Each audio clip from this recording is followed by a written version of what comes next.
I have a funny feeling I'm gonna need that luck. Hey, Janet.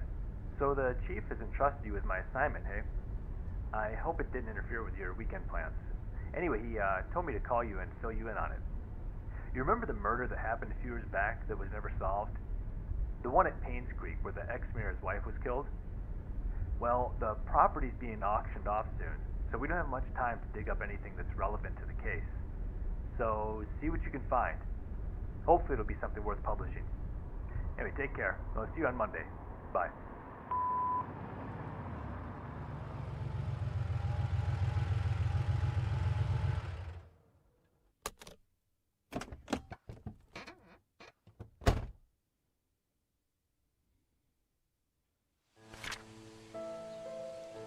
Alright, see here. In 1995, Vivian Roberts, a successful businesswoman and wife of a former mayor, was murdered and dragged to the front of her own house, her home.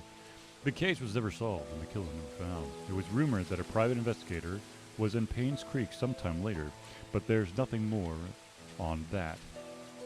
Last week, we received news that large swaths of Paynes Creek's county will be auctioned off soon.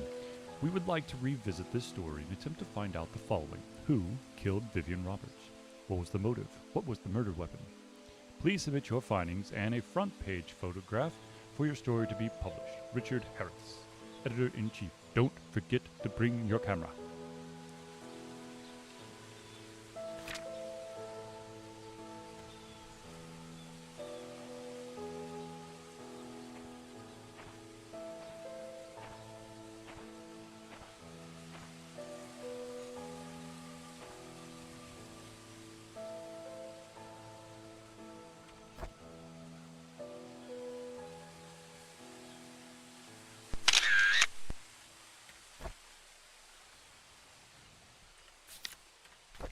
Good enough.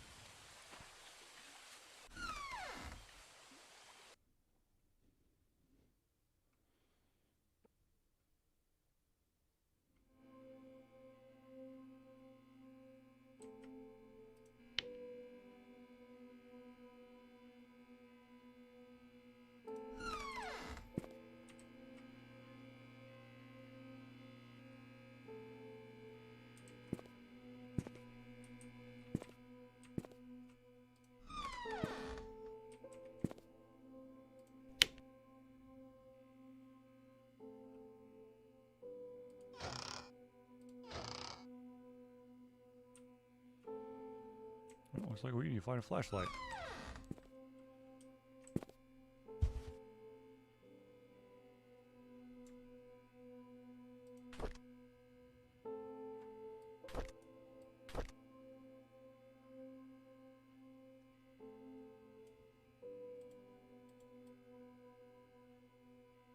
It's upside down, Dundon.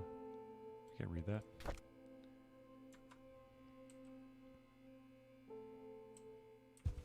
Ah.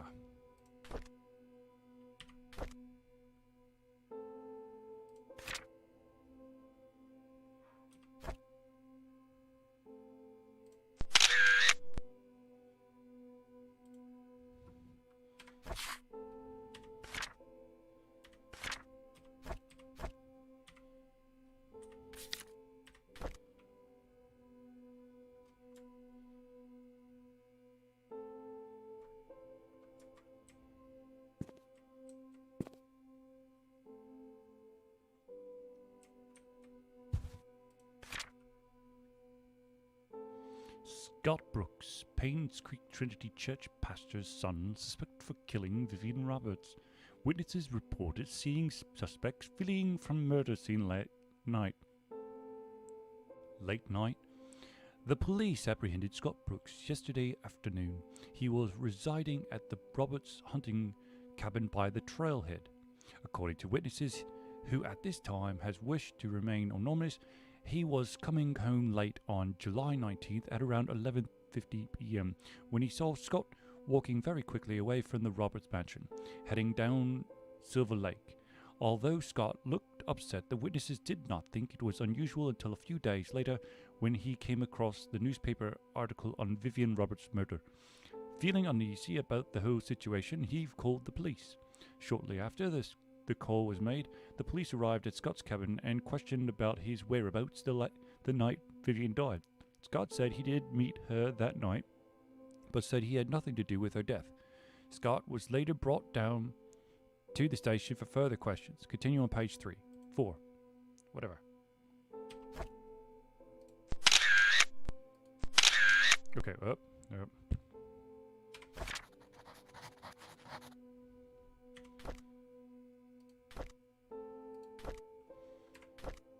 Alright, well, shit.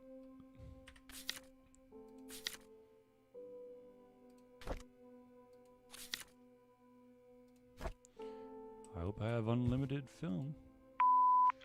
Hi, this is Steven. I just wanted to make sure the package was sent. Again, I'm currently at Anne's Courtyard. Any extra info you have would be much appreciated. Thank you very much. See you later.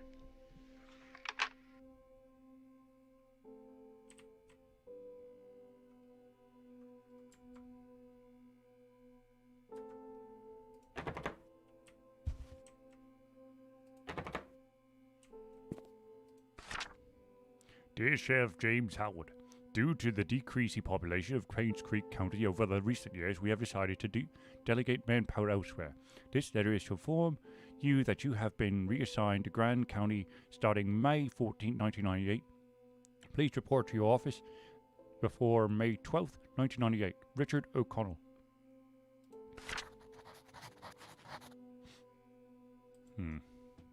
Oop.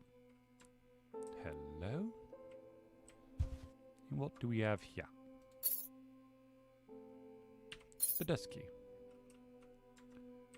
Right then.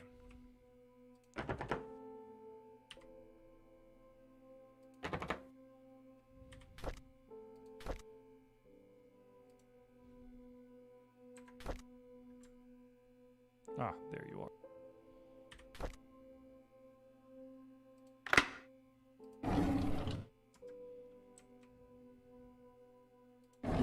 Nope, shit. Nope. Ah.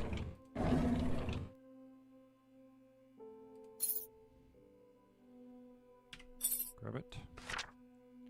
The report is an update of what happened to Vivian Roberts. Scott Brooks, the only suspect at this murder case, was apprehended a few days after Vivian's body was found.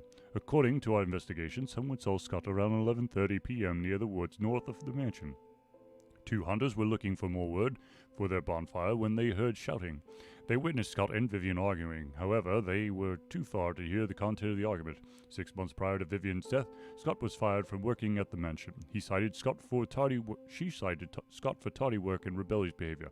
She also prohibited Scott from visiting the mansion and meeting Tricia, who by then had a close relationship with Scott. We are currently investigating the case. Scott is our main suspect in Vivian's murder. James Howard, Paynes Creek Sheriff Department.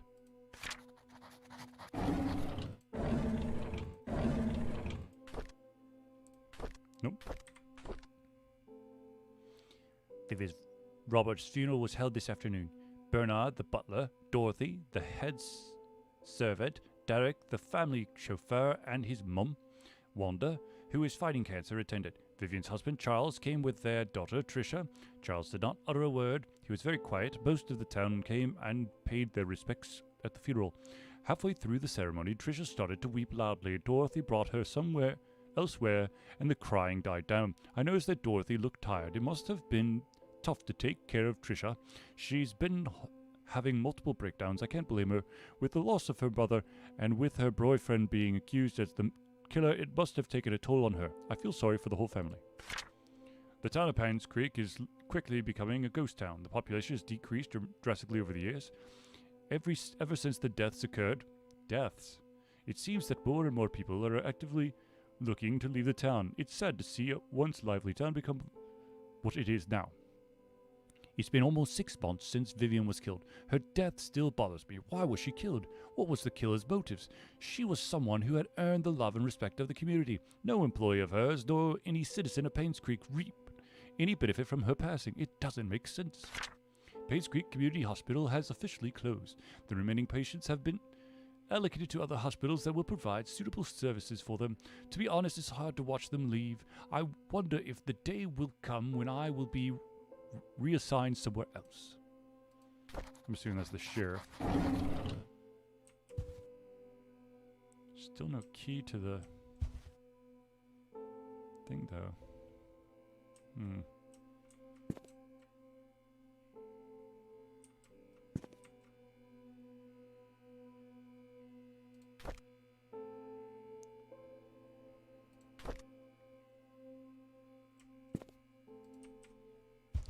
Alright, well,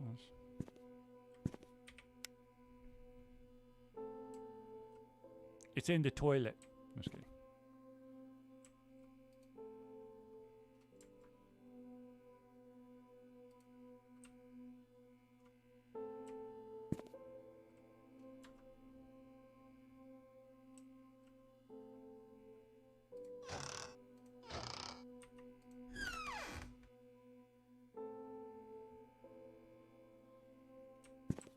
See, this looks like... What does that lend me?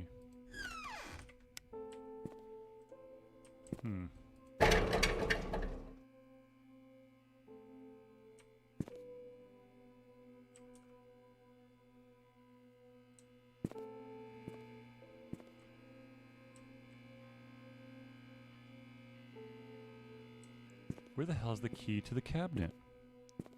It's gotta be in here.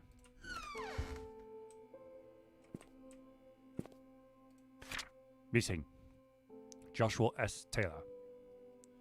Biracial. Red hair. Brown eyes. 5 feet. Last seen on playground. Last seen full Pubble Lane. Crossed the river on the playground. He was wearing his favorite blue jacket. He has a scar below his left eye.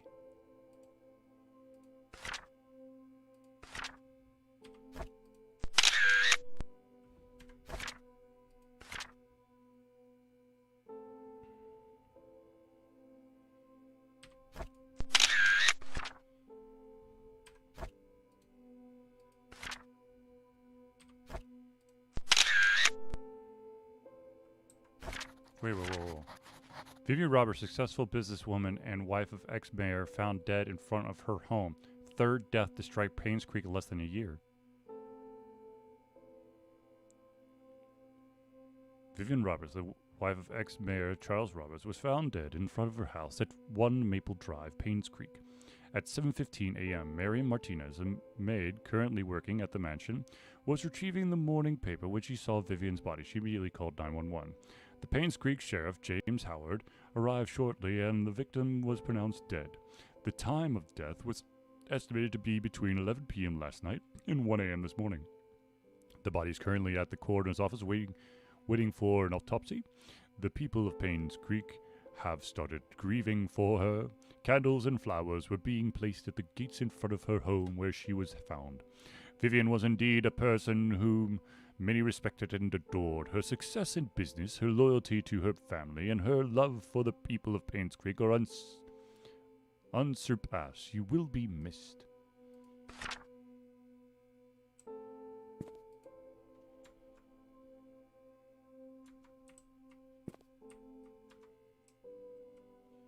Alright, seriously, where the hell's this key?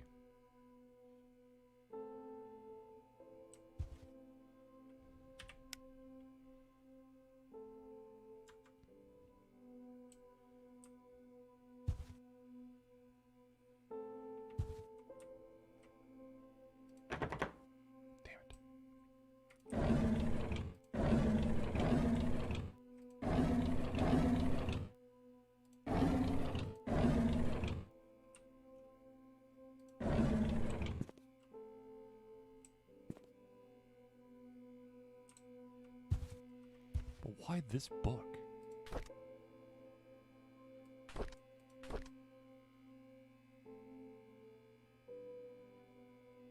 Why this book? None of the other books.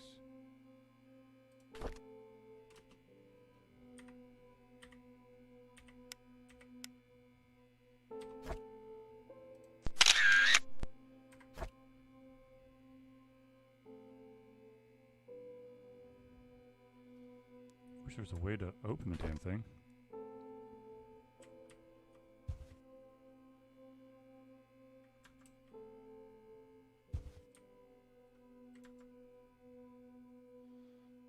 if there is, I don't know.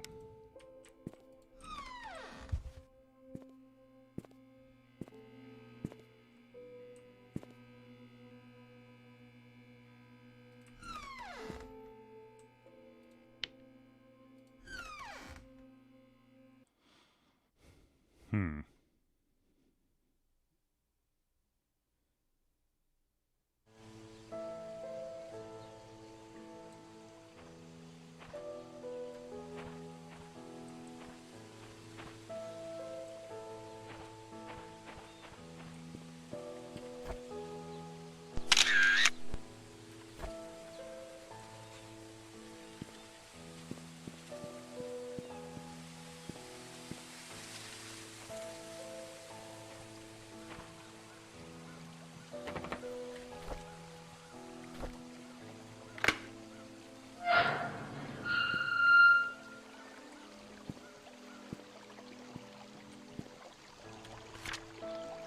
Alright, so...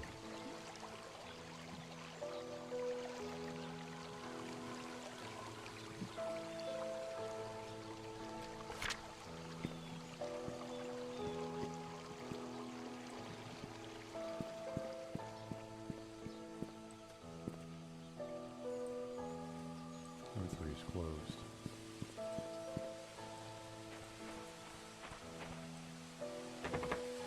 Locked.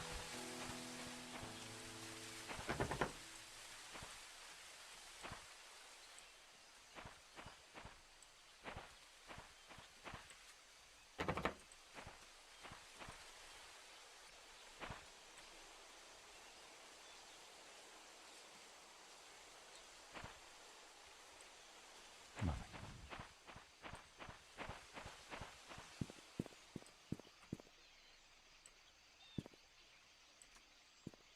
Spot number 11. 13 is locked. 15.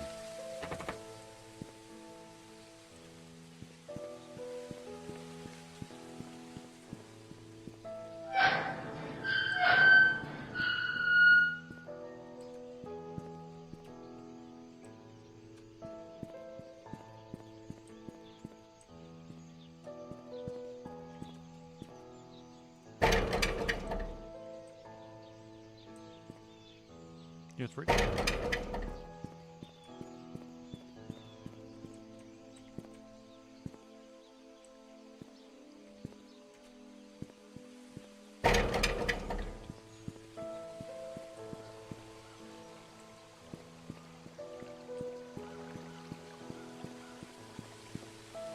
What's this one?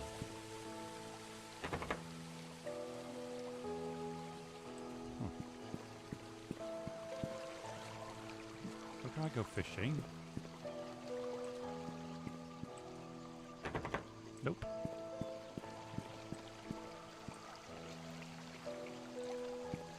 Hmm.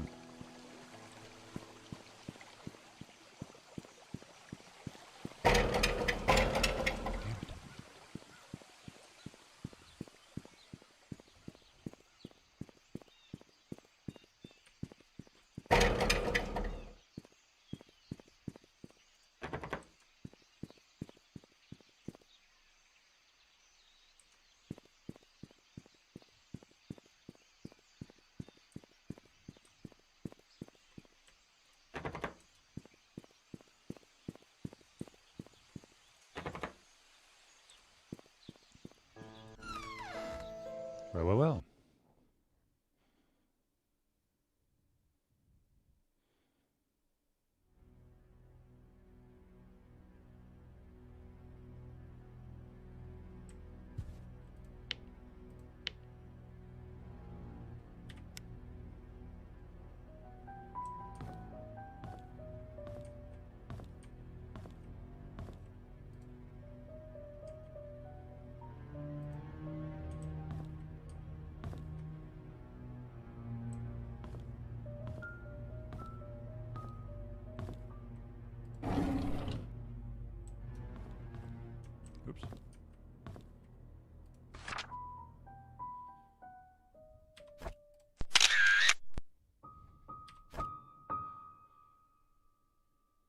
Hunter's Trail, Moon Cafe,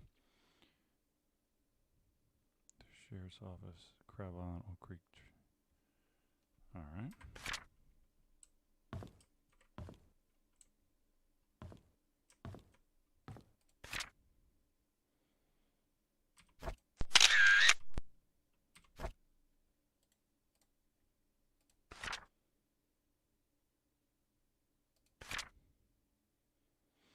The hook end of the tool is enough. There we go.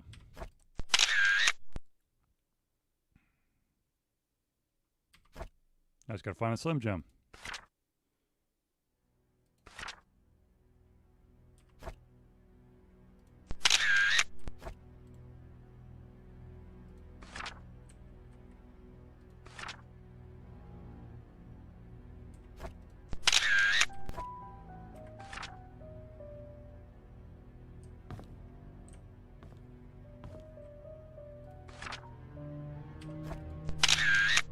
Fund embezzlement suspected as key factor. Community hospital closed door after 60 years.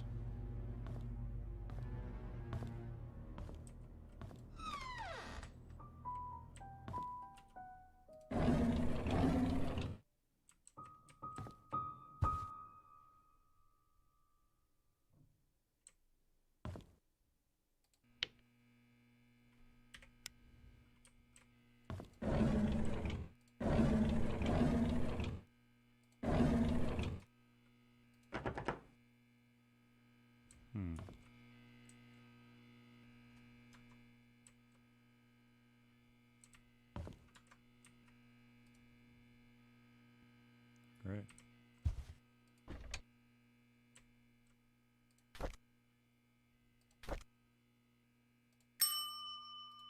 You know you had to, right? Stephen Moss never checked out.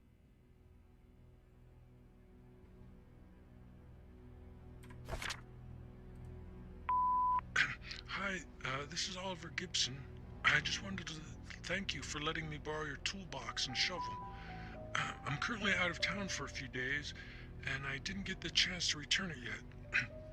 In the case you need them, it's currently sitting in my photo lab. Ask Mrs. Patterson for my spare key. Mrs. Patterson has a spare key.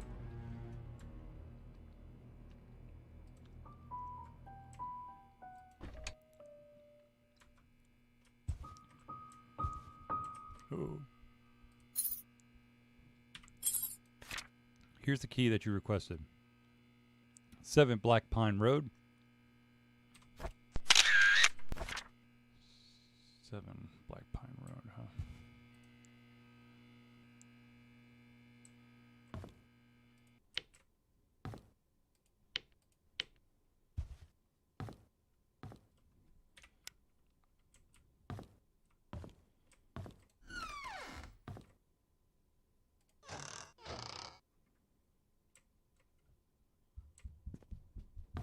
Christ, kid.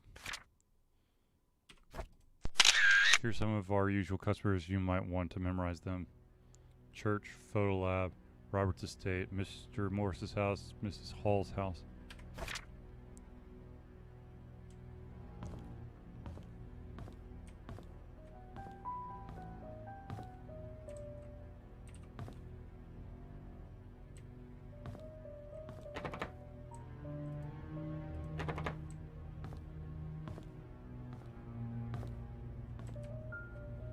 We have here.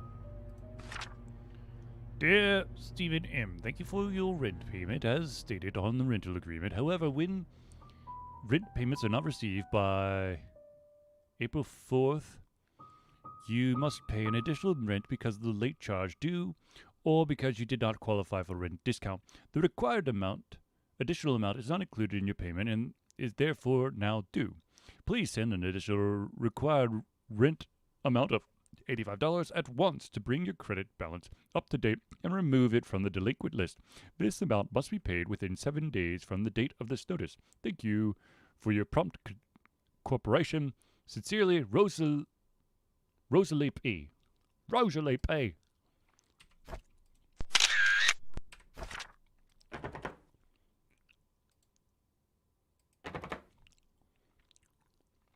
much was it? I have it.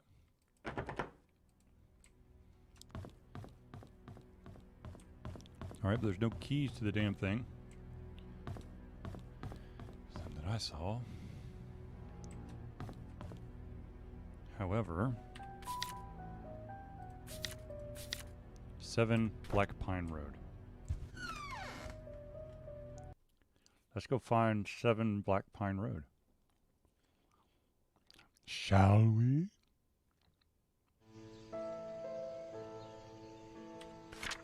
Alright, I'm here. Black Pine Road is in front of me. Number 7, huh? 15. 13. 11. Oh, crap. 3.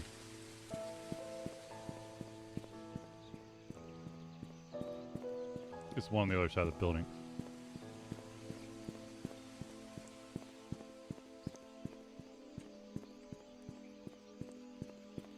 Of course it has to be. Which one's this? No. 16.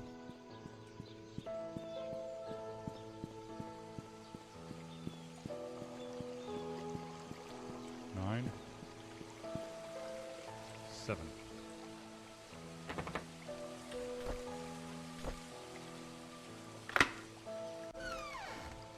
And what shall we find behind the door?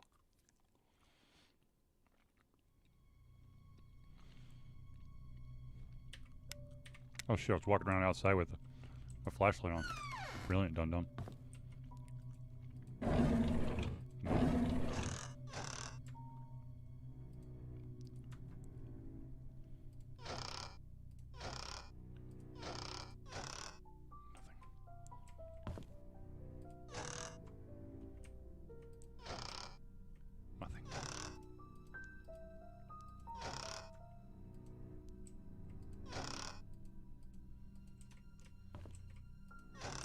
Nothing. Nothing. Nothing.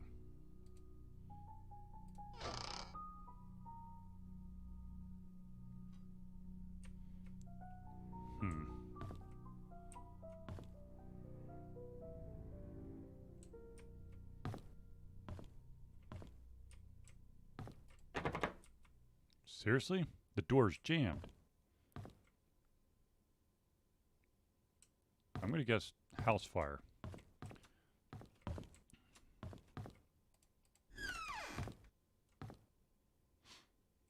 Oh, fun.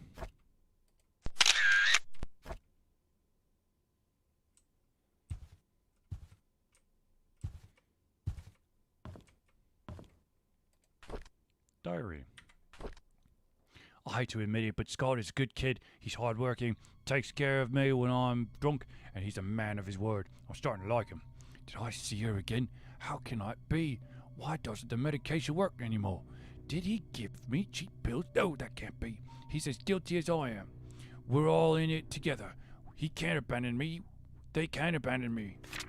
Ever since Scott asked about her, I'm started to see Sophia again. Why did he have to mention her? I need more pills. I think I'm going crazy. Oh Lord, I know I'm a sinner. I realize it now. That's why I've going crazy. I know that nothing I do will bring her back. I pray that our sins do not pass down to our children. Please forgive us for what we have done.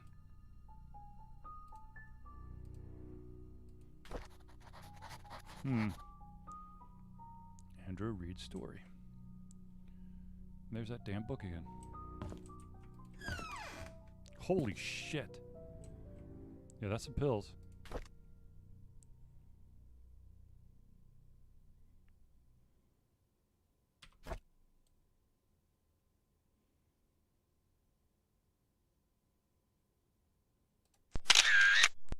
Antidepressants.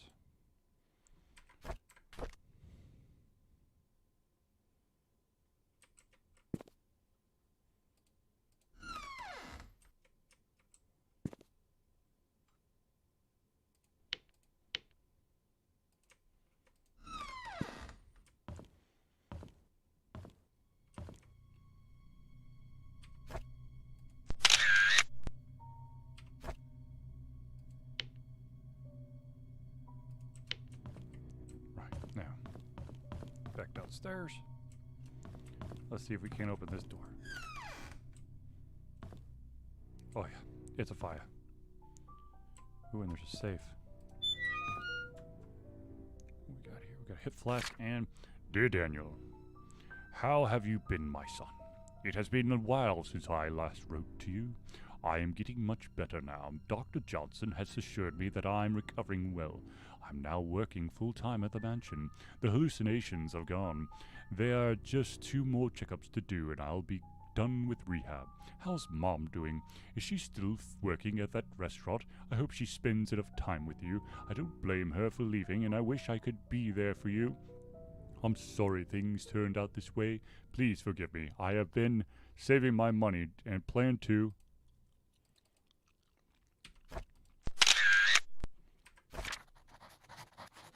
Plan to what? Alright. Mm-hmm.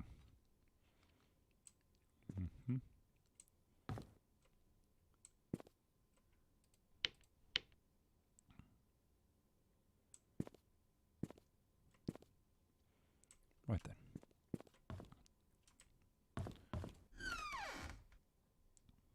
Now we're due.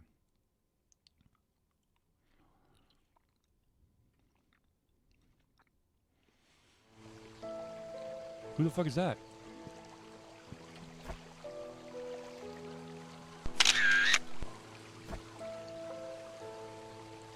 What the?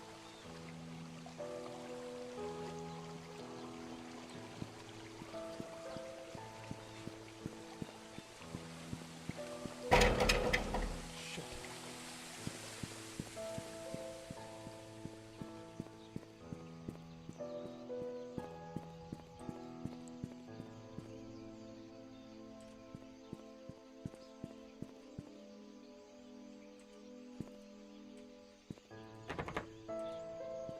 Alright. That's the end. Just for shits and giggles, let me try it.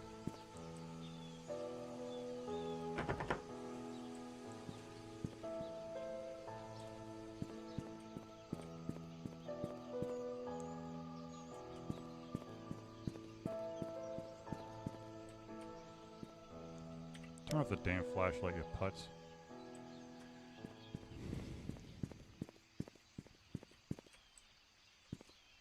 Oh lord. Apparently too tall for the... Damn it. For the umbrellas.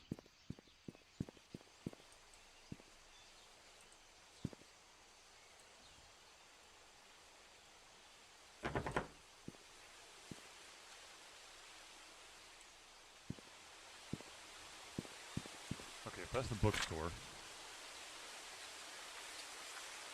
It's not on the map, damn it.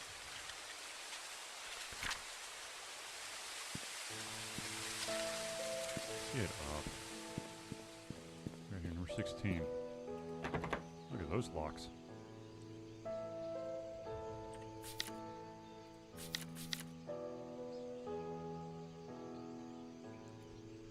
Okay, we went to number 7, which isn't on that list.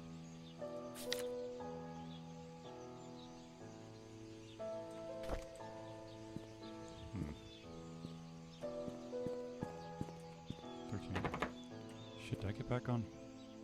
Oop, post office.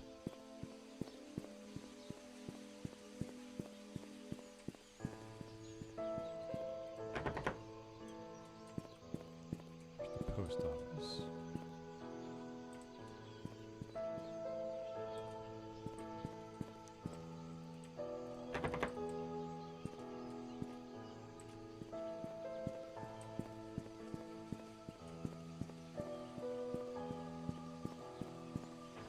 Number 7. Can't open the mailbox, right? No.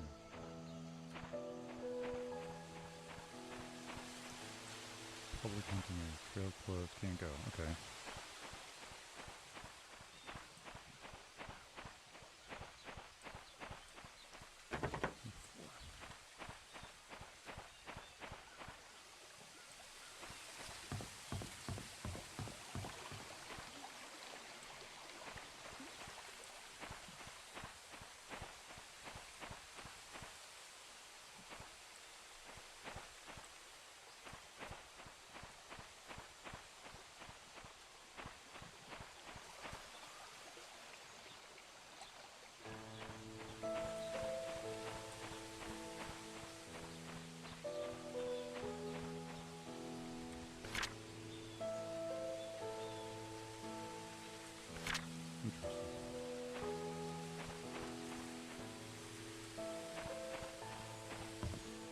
buddy. To-do list. Get more firewood. Give Trish my spare cabin key. Fix Mrs. Patterson's sink. Visit Andrew in the hospital. Check the hospital for missing tools.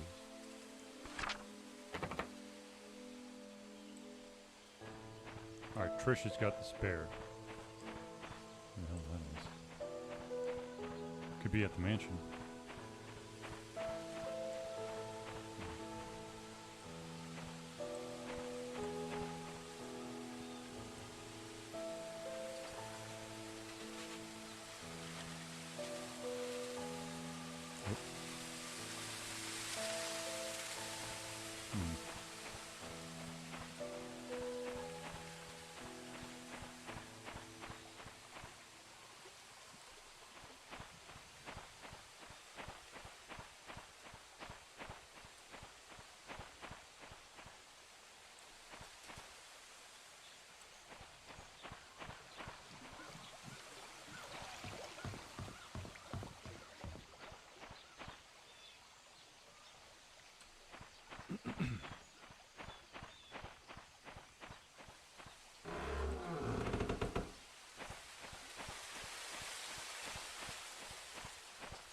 And 20.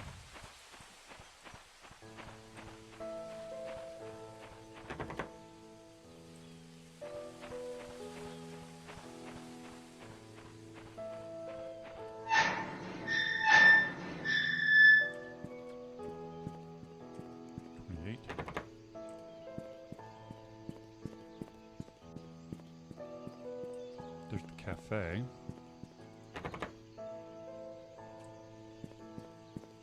Anything on the bulletin board? No. Alright, so there's the post office. So go up here is the community hospital. But if I take this street and then go to the right,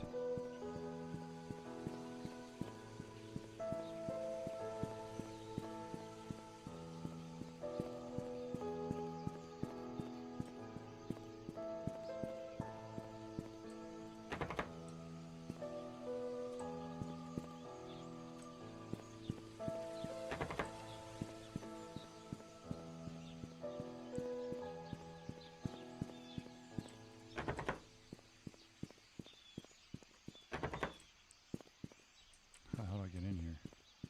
There's gotta be a back door or something, right? Oh lord. Alright, well here's the photographer's place, right here. So let's go...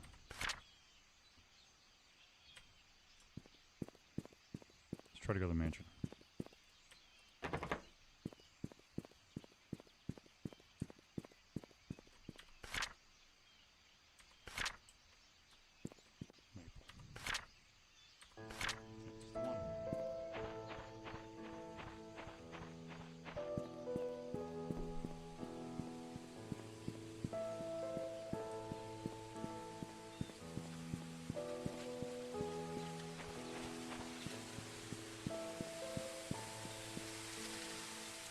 Aha.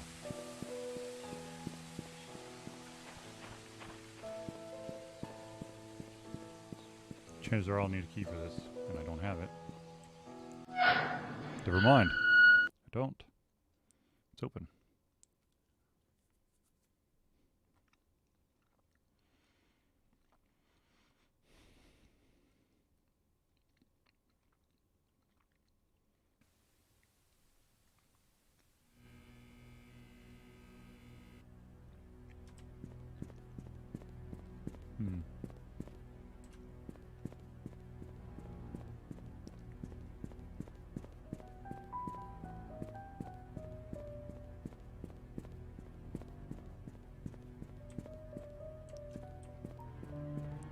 Gonna do a perimeter walk around.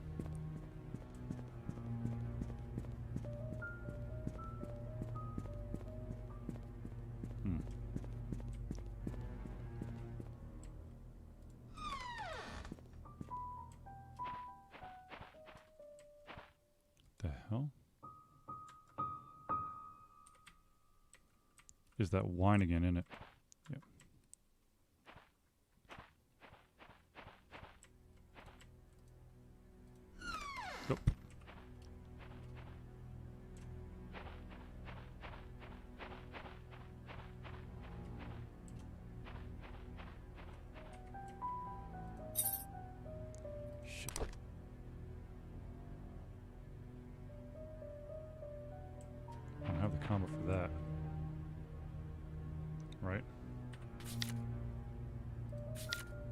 Cemetery gate. Nope. Ain't a cemetery gate.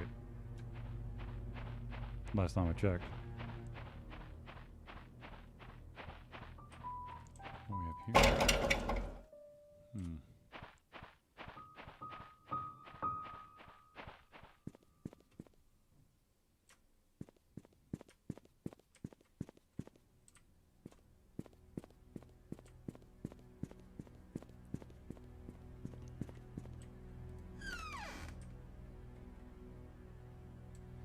Ooh, another flashlight.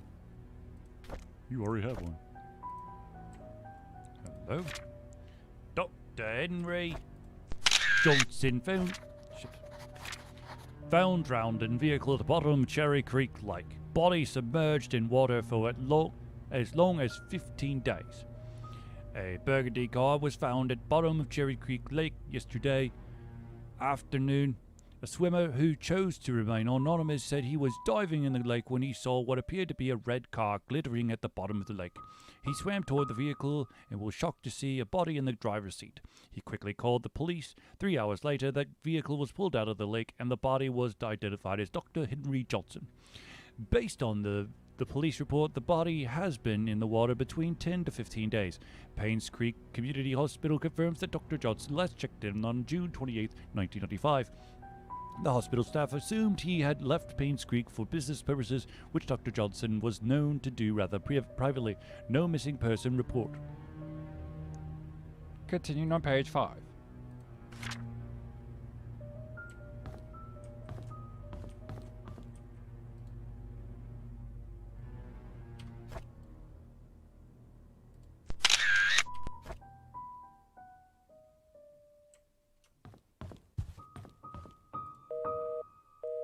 Nope, nothing there.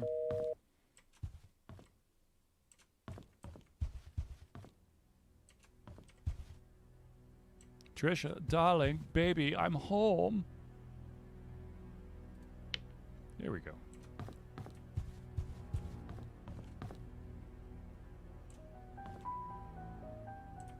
Really? Poor design. What the hell is this? It's the kitchen. No. What door was that? There we go. Anyone delivering food to church on Saturdays, please lock all the doors and return the key under the flower pot before leaving. Bingo. Flower pot. Must find flower pot.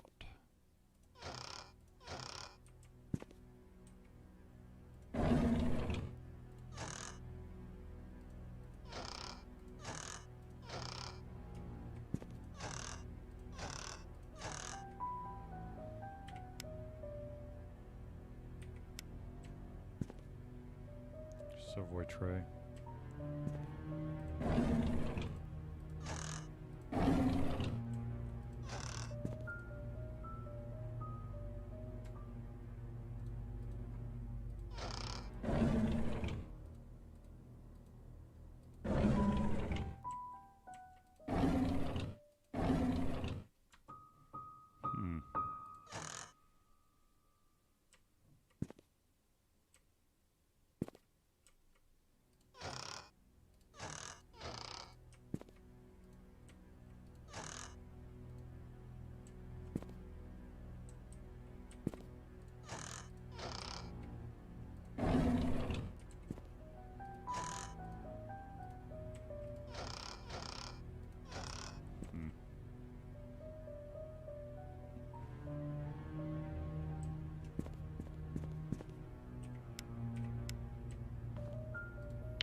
Needs a key.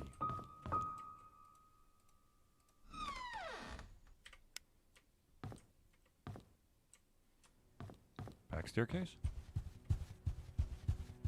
Exercise room.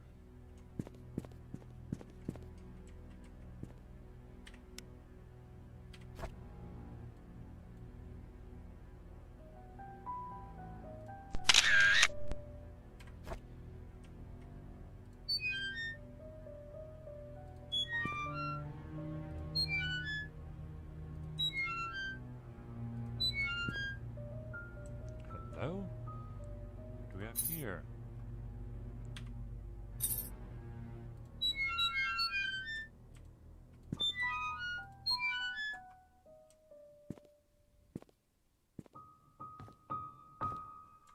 Question is, where's that key go, though?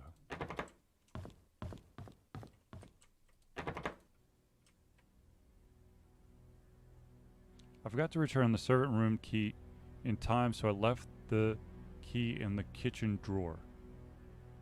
Okay.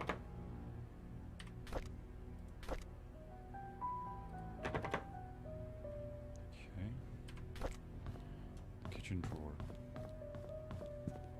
So I must have missed something. Yeah.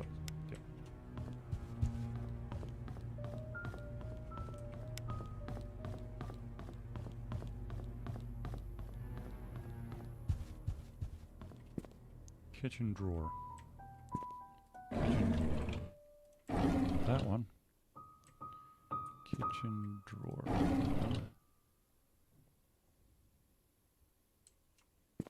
Kitchen drawer.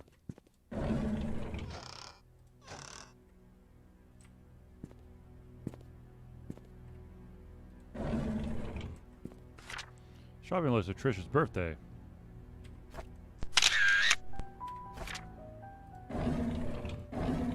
Bingo.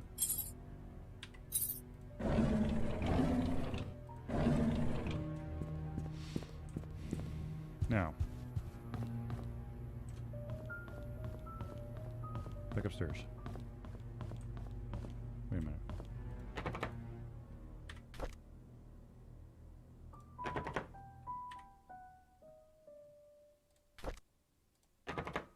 Nope. Okay. Fair to give it a shot.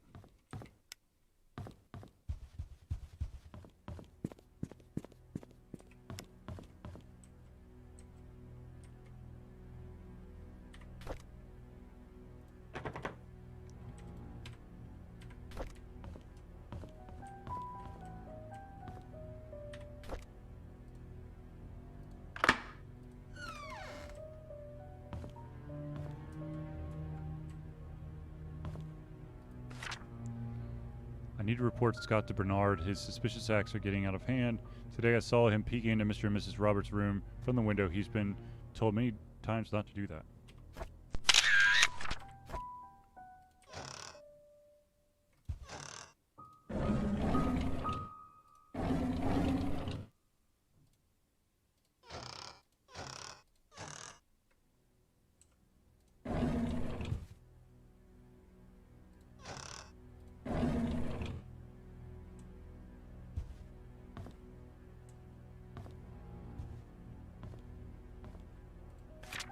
I was in Mrs. Roberts' T's room when I stumbled across a pile of letters full of negative comments addressed to her. Why on earth does she keep getting those letters?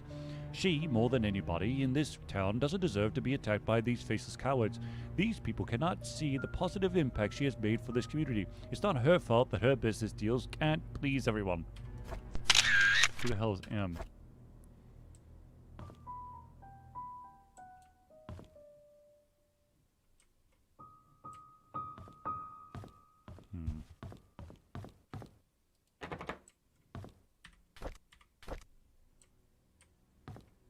That's a fancy vase.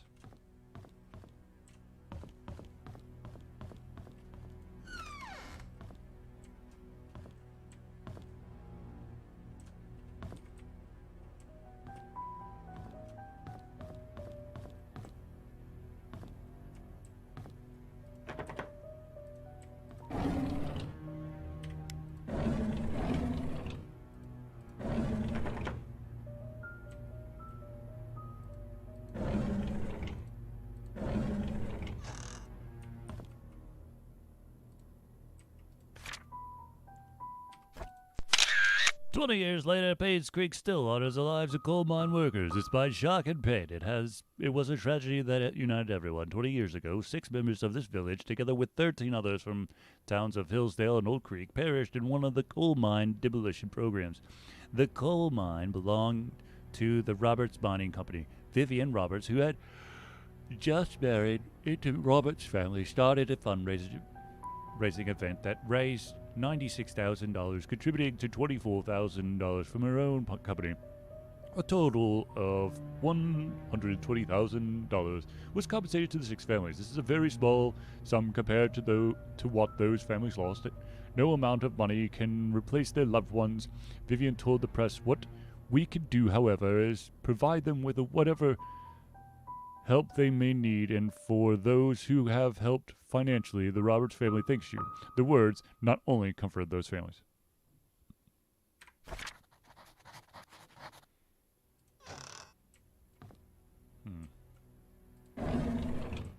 Hello?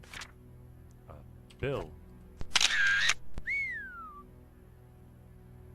That's some fancy wine. Make sure all checks are payable to Da Vinci Wine Services. Total due in 50 days. Overdue accounts are subject to something.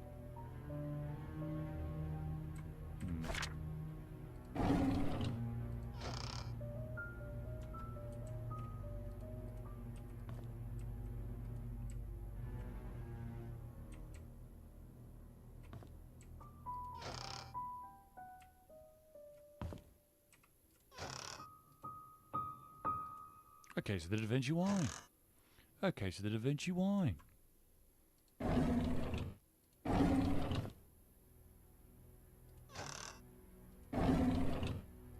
Whoa. Read. I'm sorry, Thomas. I must have forgotten to check inventory. Apparently we are missing a case of Da Vinci's. Please don't tell Mrs. Roberts.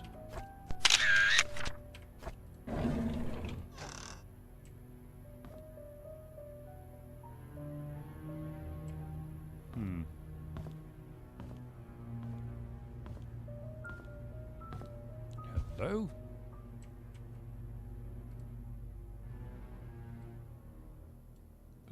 There's no scores on there, okay.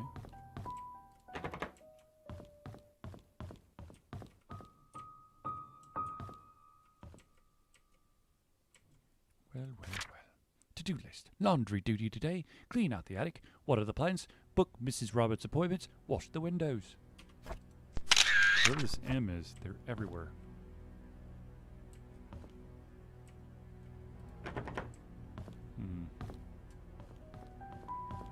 Hold on. Dude, what was the fucking key?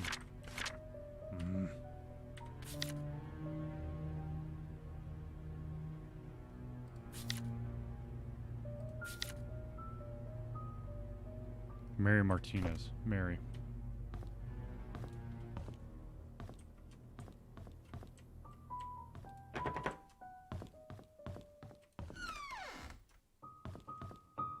Hello?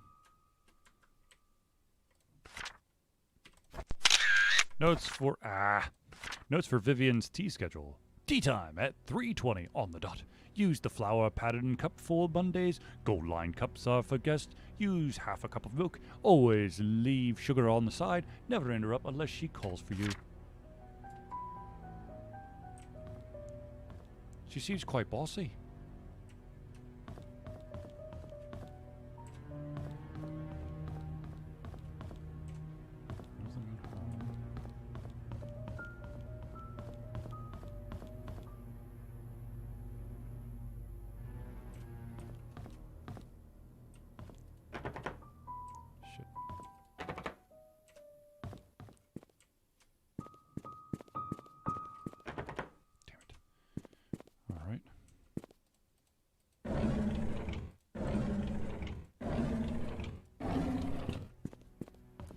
I need to go find a flower pot outside. That's got a key hidden in there.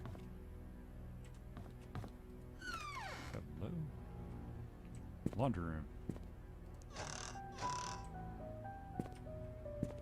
Oop, is this a... No.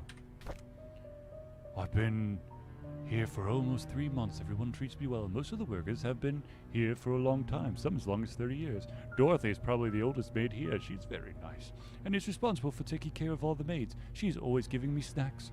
The other oldest workers is probably Bernard, the butler. He's so serious, I don't think I'd ever see him smile. Dorothy and Bernard don't talk much to each other. However, they are perfect when it comes to attending Charles and Vivian's needs. I guess that's why they are in charge here. I notice Charles and Vivian are never together much either. Even when they are both at home, they don't seem happy. What is going on?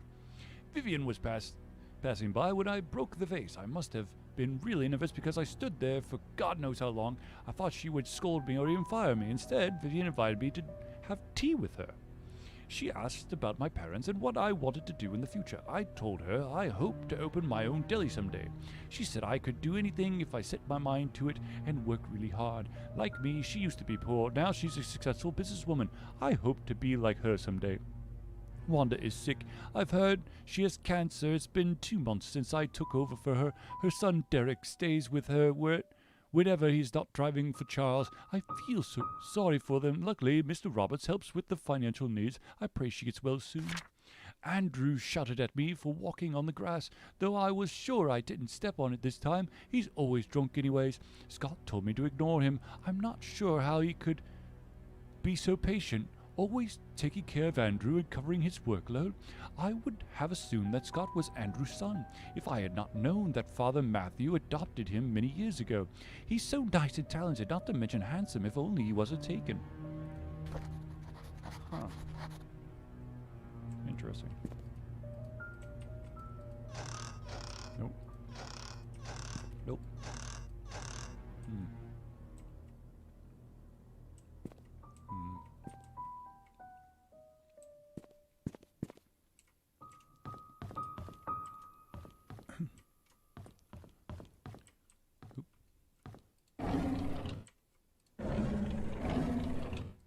Alright, let's go find that flower pot out front.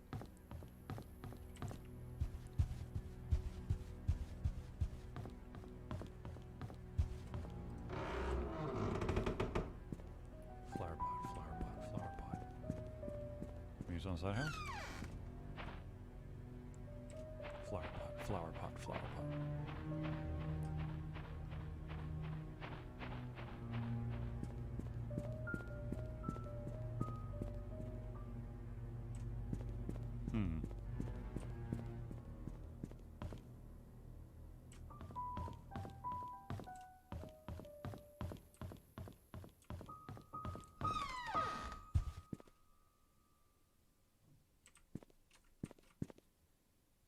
Flower pot. I don't see a flower pot. Odd.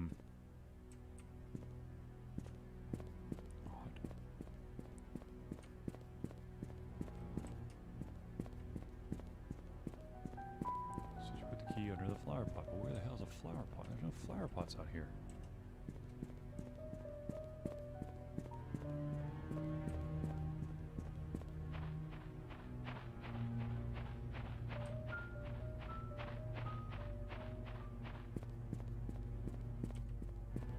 Don't have a combination to that place either.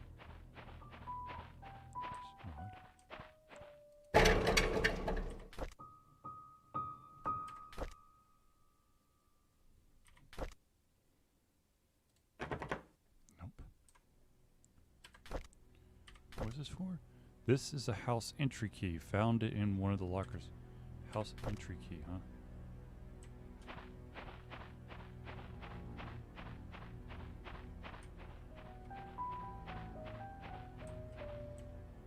Combination.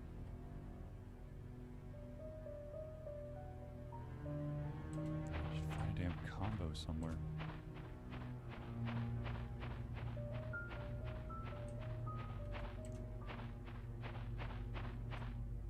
Here's the missing thing, I'm assuming. Hello? Garage doors.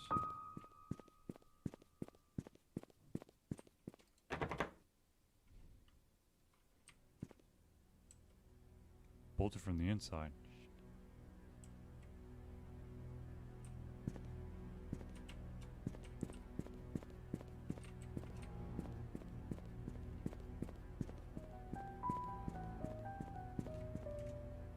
I still don't see a freaking flower pot though.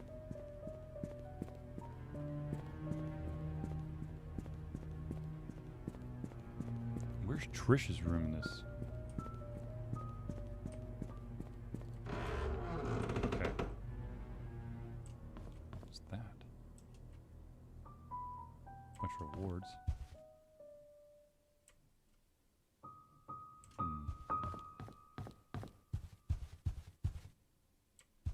A study. Hello?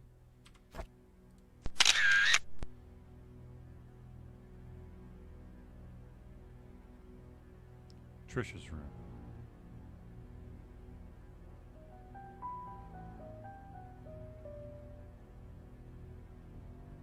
Hmm.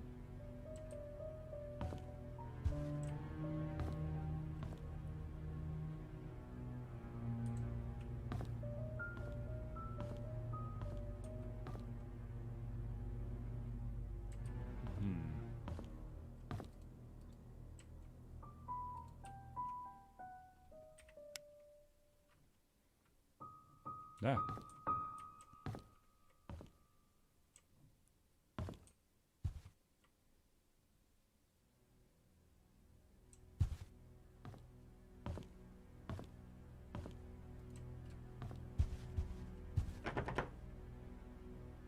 It's a combination.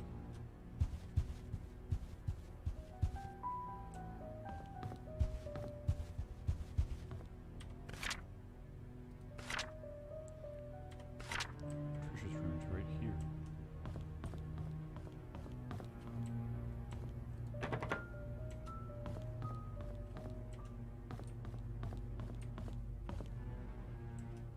Can't get in there.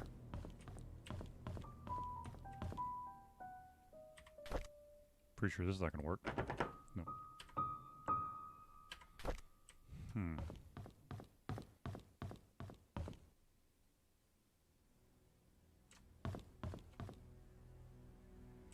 What the hell am I missing?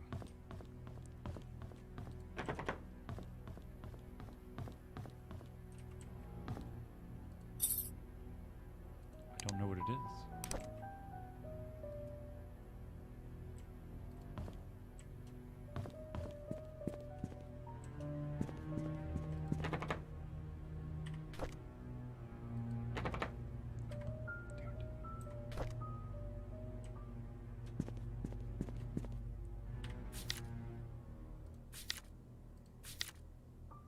Anyone delivering food to church on Saturday, please lock all the doors. Return the key under the flower pot before leaving. Maybe that's the keys talking about the church, not this house. Well, it's worth a shot. Let's go. Let's find this church.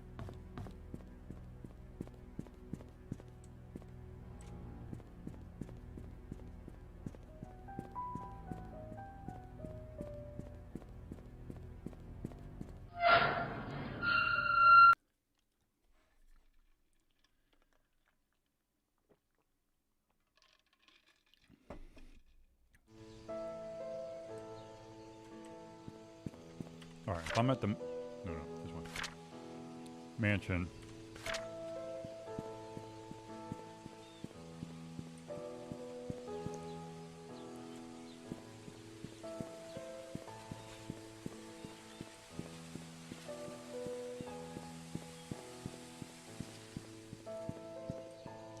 Alright, base of the hill.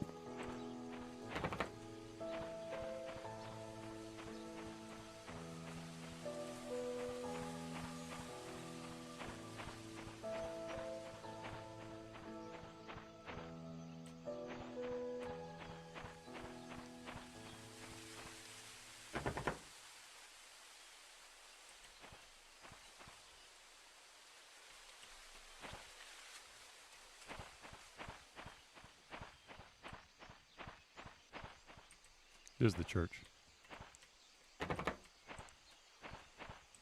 flower pot.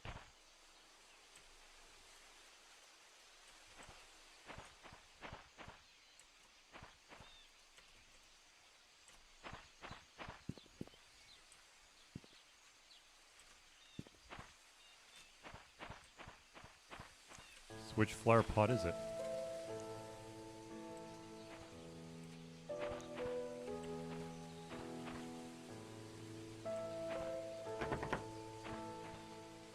Well, no shit, Sherlock.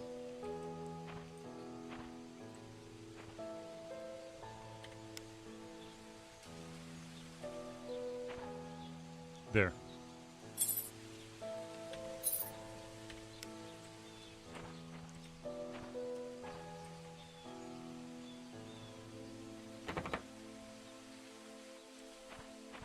Probably gotta go through the front of the church.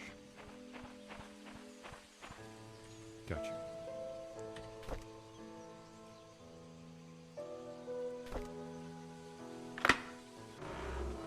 Into the church we go.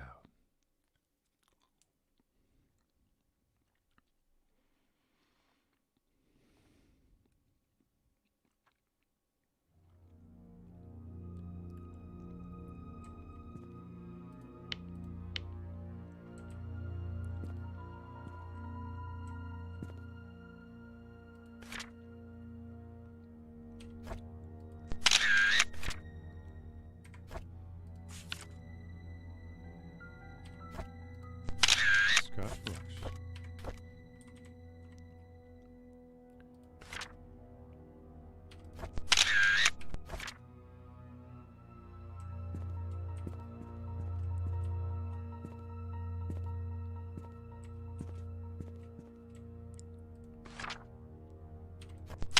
Mansion worker Andrew Reed's charred body found in his burnt home.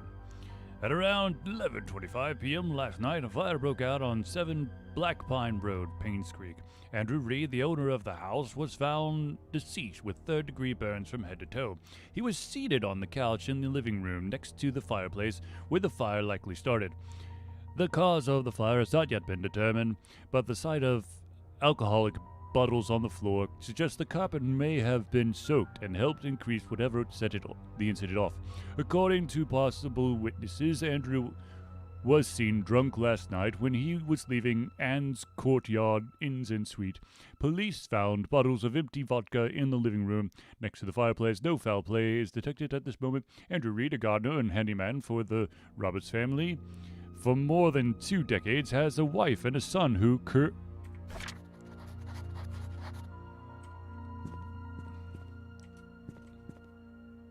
Hello?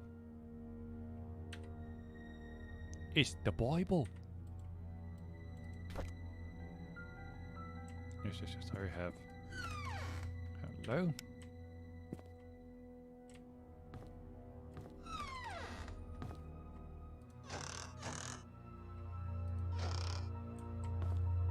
Nothing.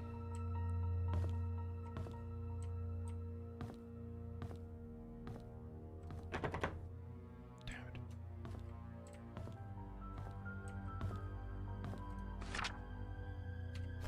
I will stay at the cabin tonight. I don't need dinner, Scott.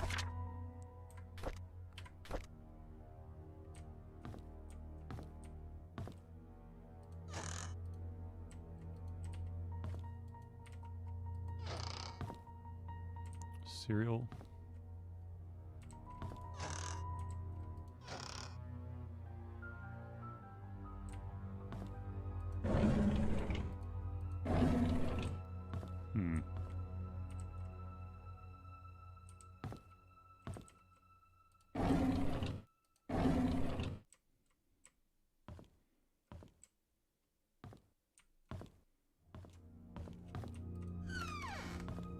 Oh, yay, a basement. A dark, scary basement. That's exactly what I want. What?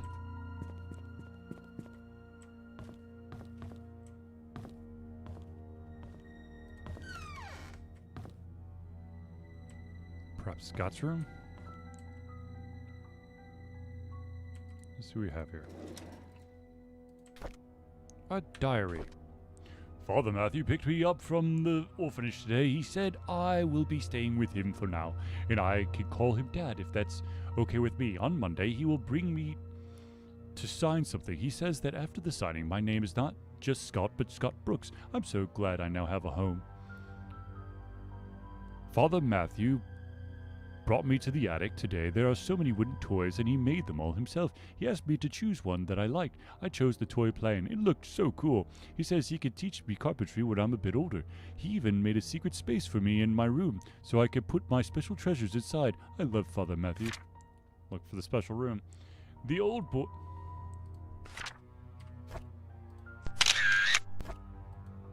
The older boys are always bullying me. They call me a bastard child. I'm a weirdo. They say that's not my own parents didn't want me. What does bastard mean? Father Matthew says I should be patient, but they throw stones at me. Father Matthew cleaned my wounds. It's painful. Father Matthew told me to forgive and forget.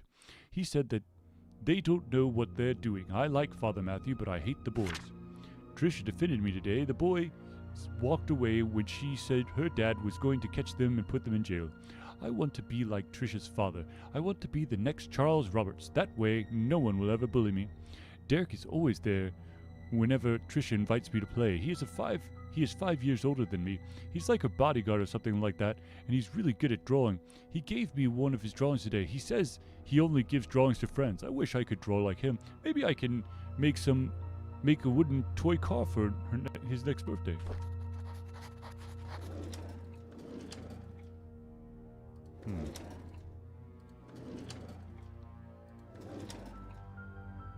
Alright, there's a hidden space in this room somewhere.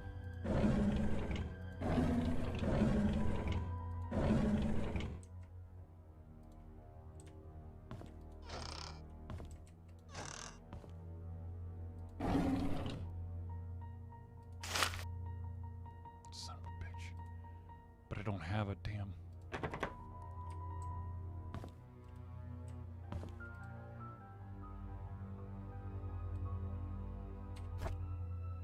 Packing day, moving out, meet Trisha.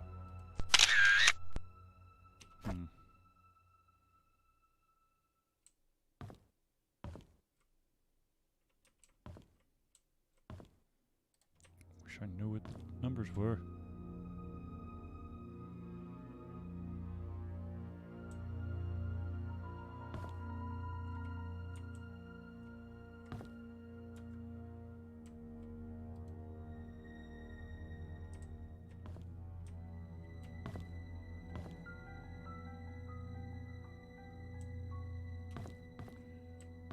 Right? Bathroom.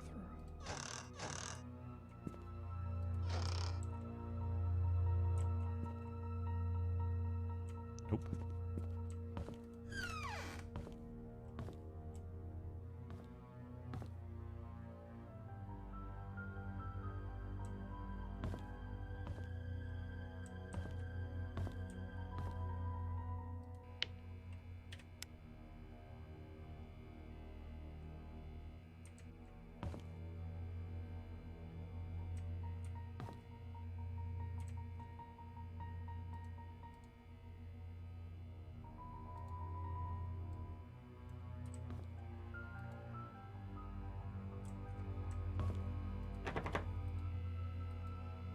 Combination.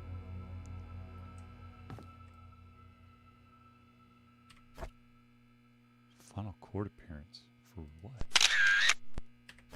Interesting.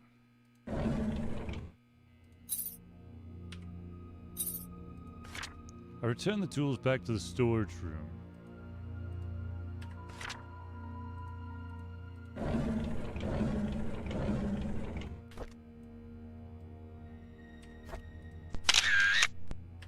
That's slightly creepy looking.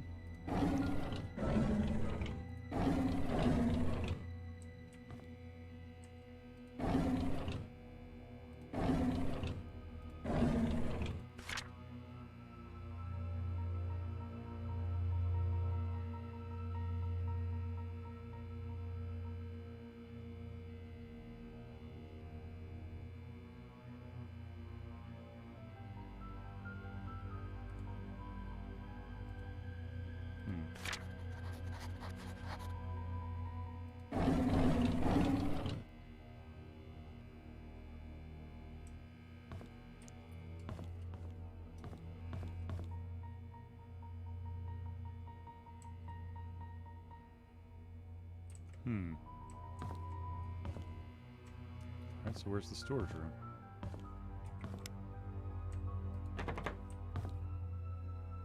Maybe that's the storage room?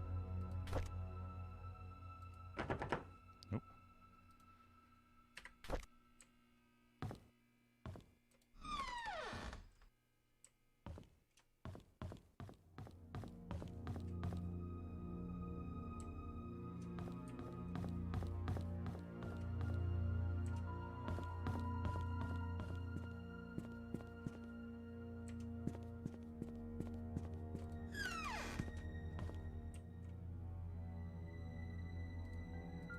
A confessional.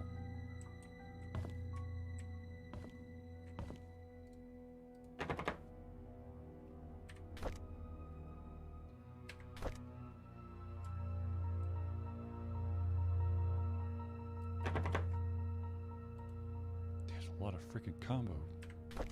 Damn it. Ah.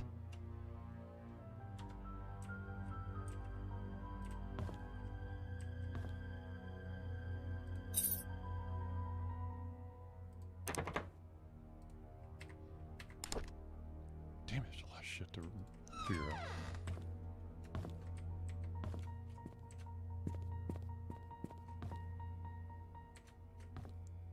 Storage room, storage room, storage room. Aha!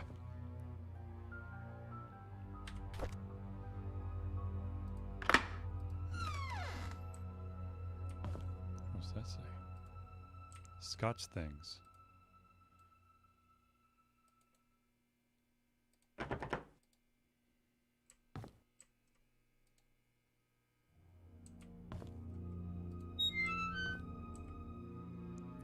Slim Jim.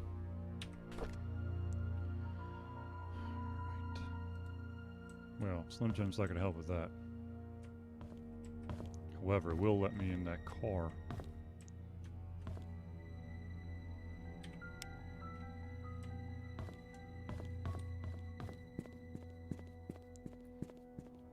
Alright, let's go find that car.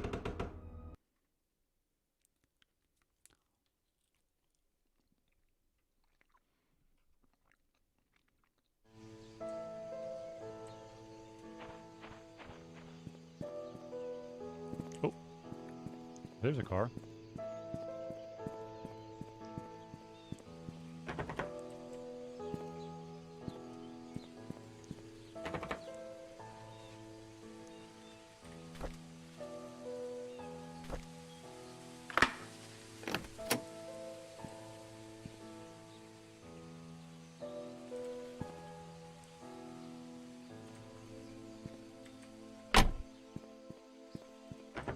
Seriously?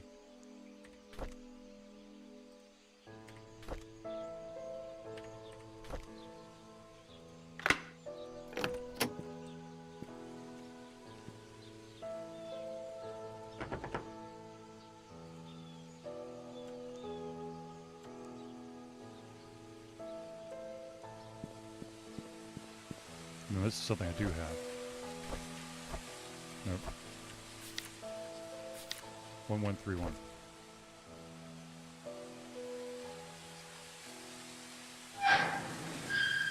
Alright then.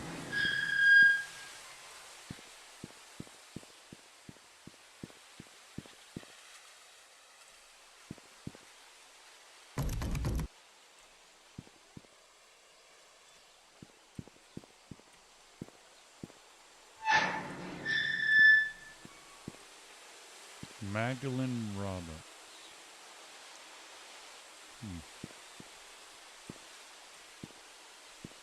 Henry Johnson, Wanda Tyler.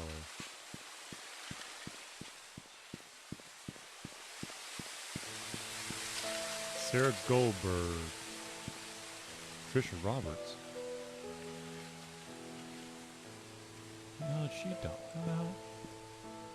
Vivian Roberts. Trisha died the same year as Vivian?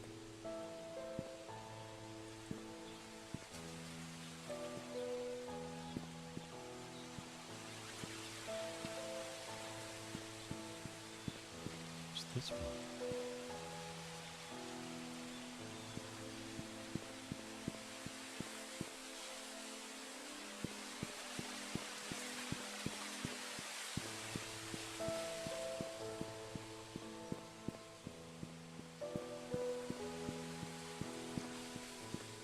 shit.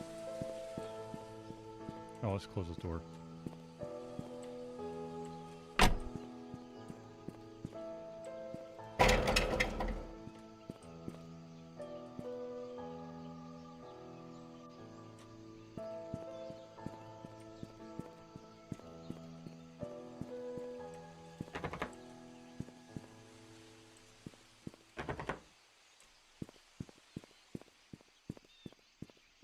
Oh, that's supposed to be where the farmer's market was.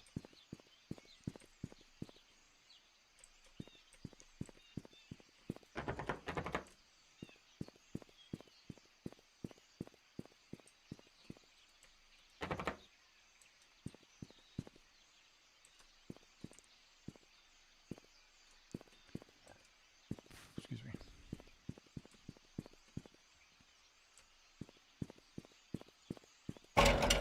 Alright, I am at the corner of Walnut and Town Center. Walnut and Town Center.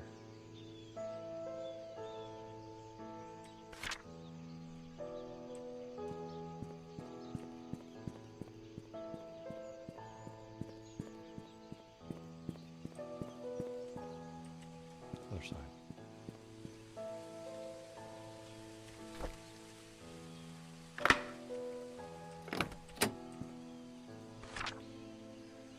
To P.I. Steve Moss, I came across your name through a close friend of mine. She highly recommended you, saying you are a person of integrity and very reliable investigator. So I would like for you to investigate the case, which happened in 1995 in a town called Paynes Creek, of the murder of Vivian Roberts. I was there when it happened. The body had been placed in front of the mansion gates for everyone to see. A few days later, Scott Brooks was apprehended as a suspect. However, there wasn't enough evidence and he was soon released. 18 months later, the police filed Vivian's case is unsolved. I've tried to forget everything, but I just can't. I simply want to know the truth. I have enclosed a copy of the threat letter that Vivian received the day she died. I hope it helps. For safety purposes, I would like to remain anonymous. At this time, I will give you the first payment in good faith that you will agree to my offer. When the case is solved, I will pass you the rest of the payment. Sincerely, Anonymous. I know what you did. Meet me by the well at midnight. You know which one. Come alone.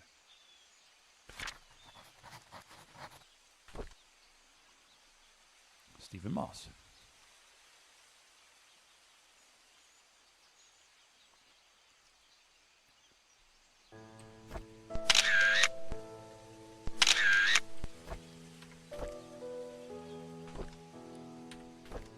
The investigation process is slow. I've tried to reach out to people, but many of them have left Paynes Creek, and those who still remain are starting to move out. I found some evidence showing that things aren't what they seem. The media didn't have it right. I need to interview some people who worked at the mansion. I've been too wary and haven't reached out yet. Matthew seems to be Scott's legal parent. Still won't talk to him yet.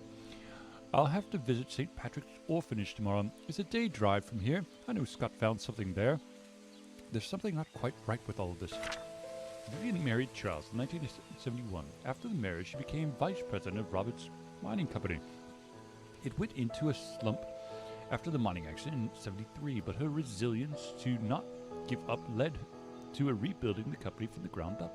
She supported local businesses such as the Paynes Creek Community Hospital to revitalize a small town. Looks like she was publicly very active. Too active? She was taken to the Paynes Creek Community Hospital for an emergency operation in 1974. Tricia Roberts was born just before that. Vivian was hospitalized for a few months. She was reliant on Dr. Henry Johnson during the period. Security room. 025241. Mansion?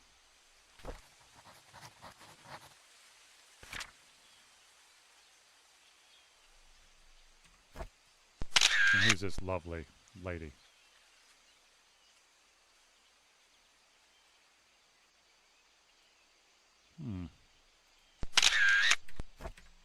The secret lies with her. Whoa, what the...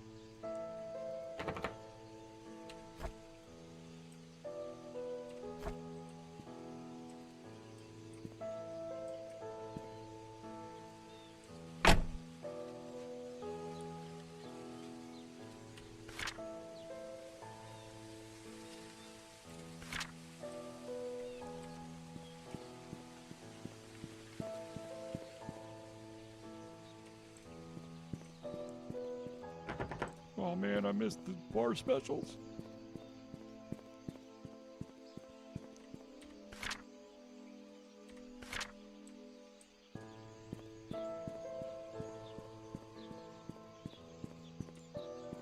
Let's go wander off to the hospital, shall we?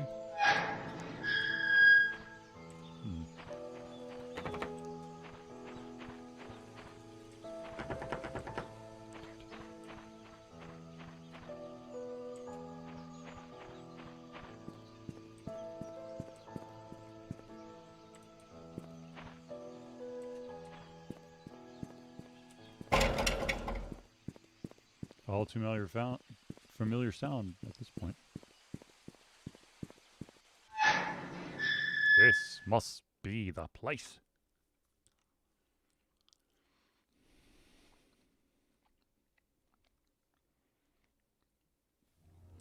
Yep.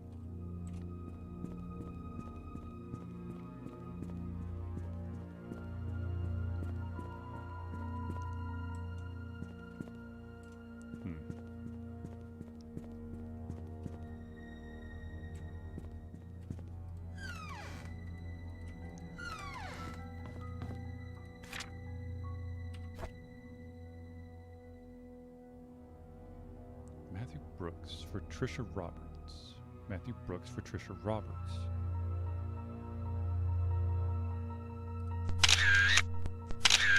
No, that's goddamn.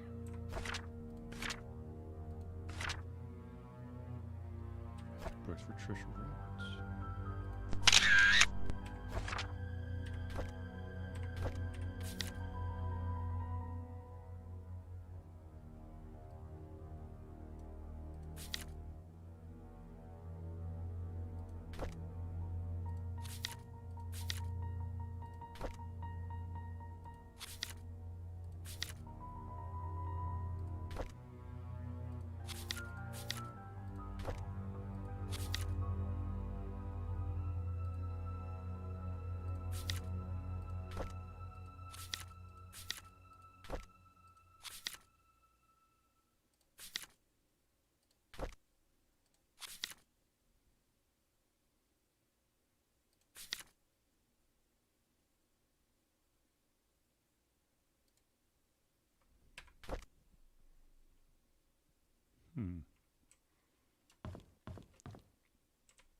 Nothing.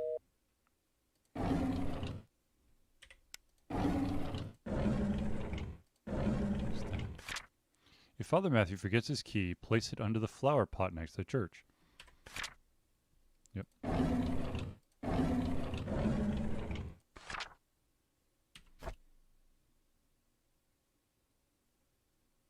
Room 203.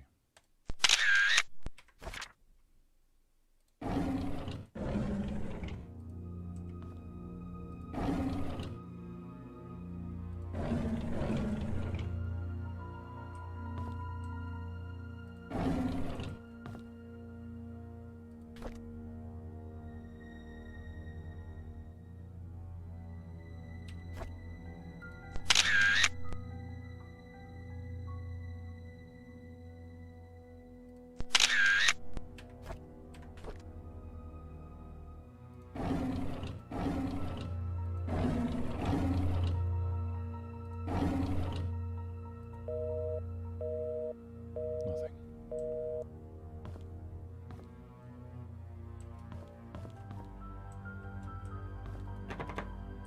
Exam room 1A.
Frame room.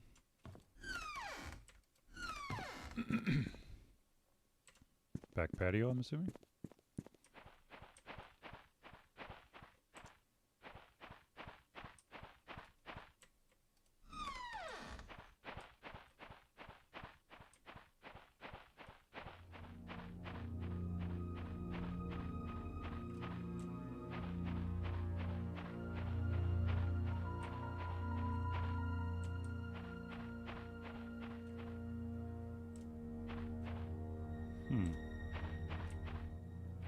Interesting.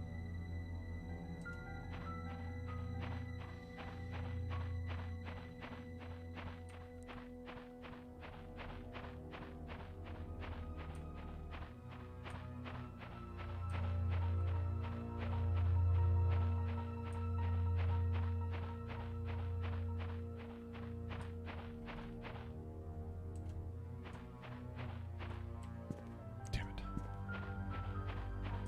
All right. Nothing back here.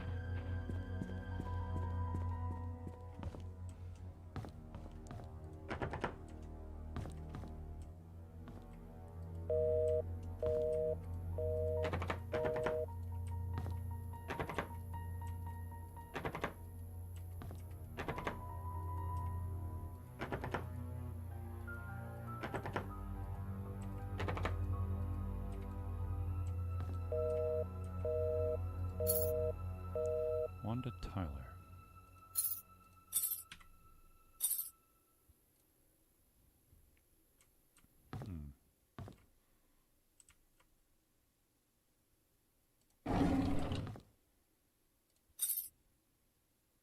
Medical record room.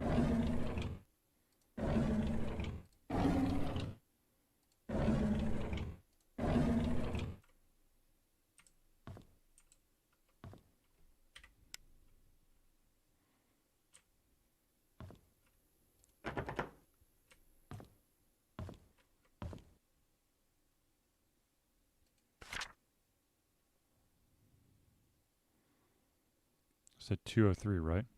Number 4.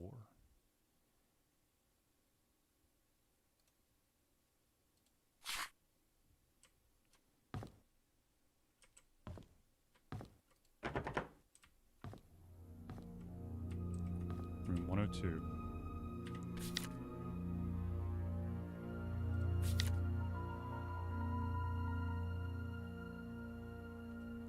Wanda.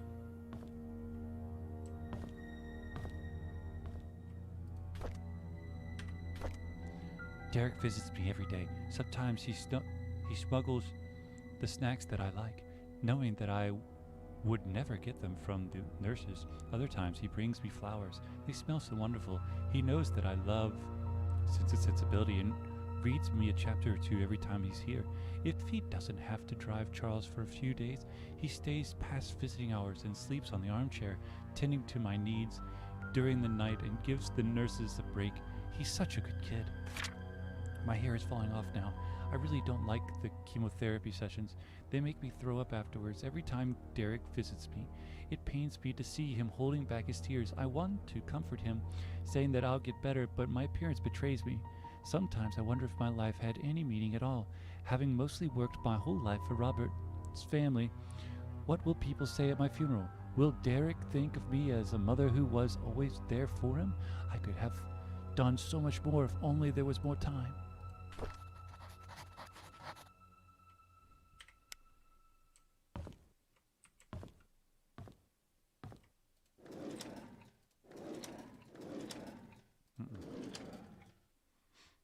Alright, so that's Trisha's room.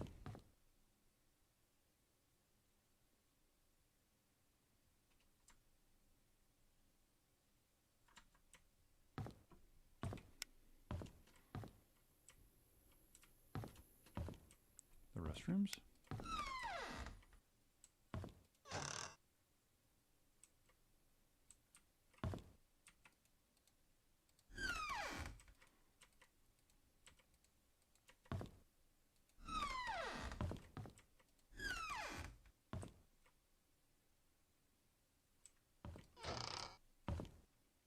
Nothing.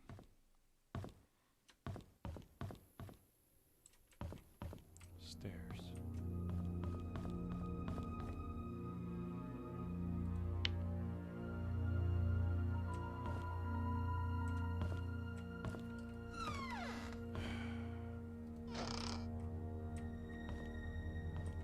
Nothing.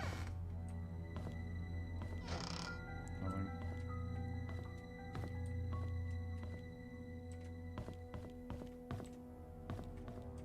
Two.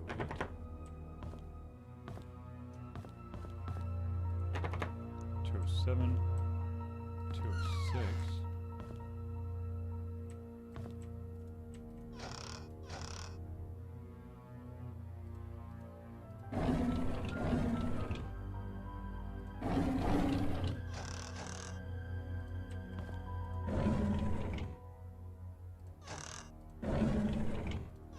There's a 206. Harold.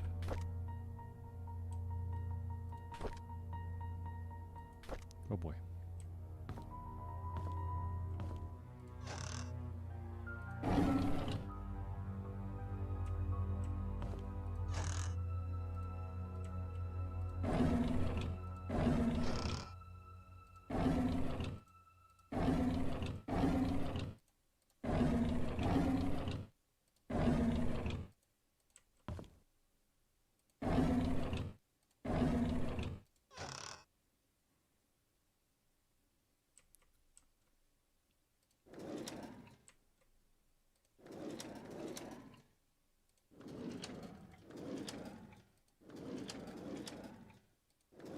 Wait.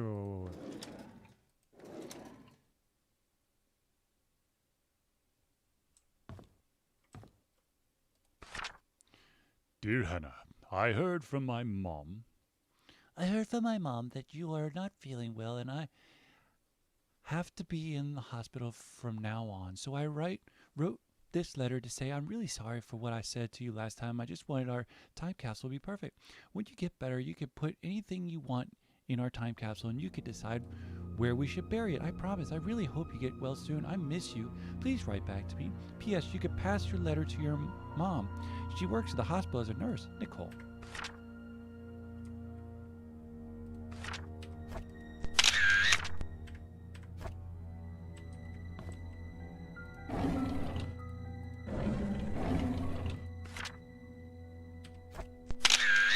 Dear Nicole, I am so glad that I got your letter. I am sorry too, and thank you for letting me choose where we bury our time capsule. I have a few ideas in mind, and I want you to pick one for me. The playground, behind the cabin, the cemetery. Whoa, hello, that's blood.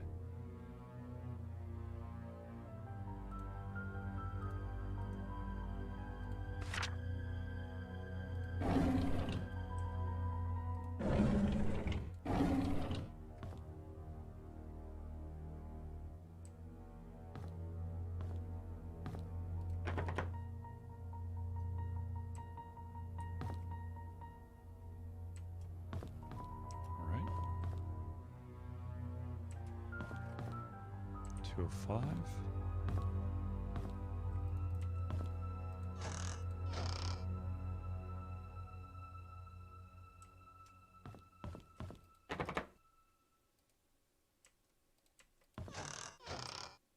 Hmm.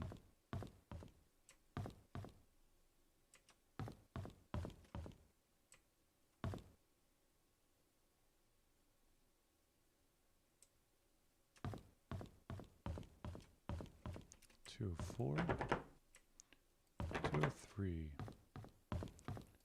201, 202, exercise room, rehab.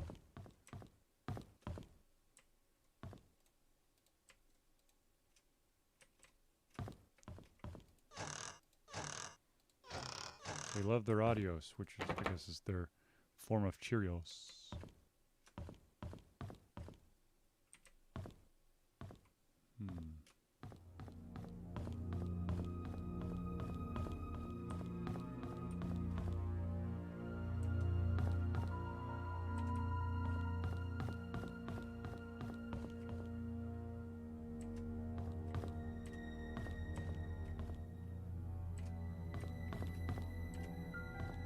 the dam? There it is.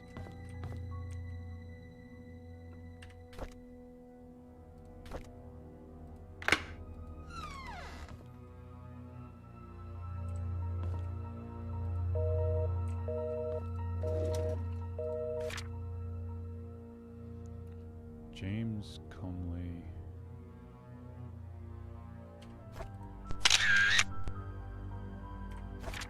Nope, nope. Bonnie Ramsey.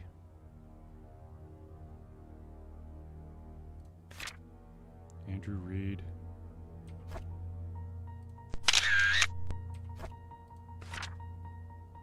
Jason Gomez.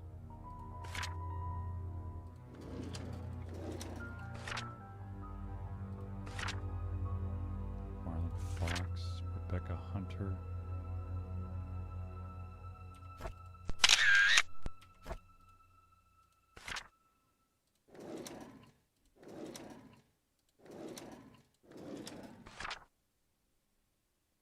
Raymond Brown.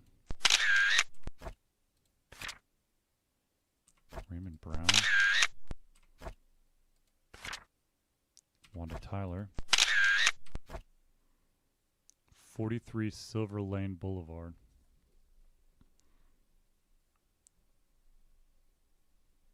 Silver Lake Boulevard.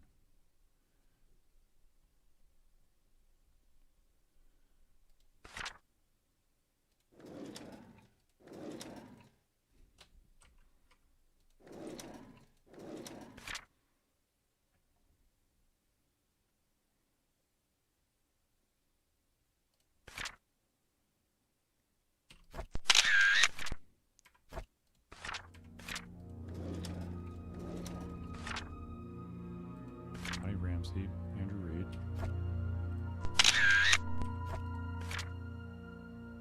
Marlon Fox again.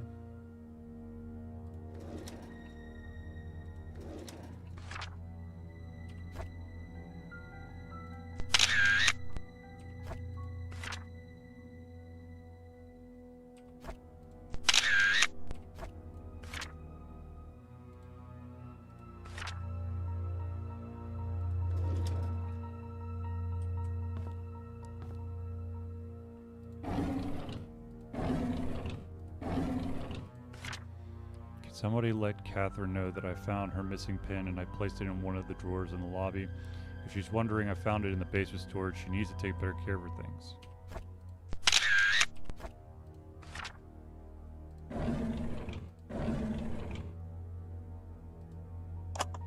Hello again, Miss Roberts. How are you doing? What should we talk about today? The nurses have notified me that you haven't been eating your meals. Is there something wrong with the food? We know that currently this is a rough time for you. Your father has been asking for you. He wants to know if he can talk to you. It's Trisha.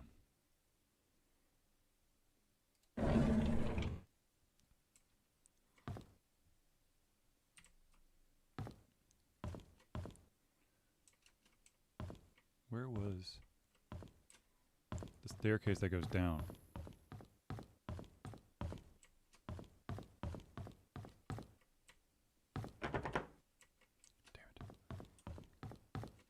Doors bolted from behind? Shit. I'm guessing that the...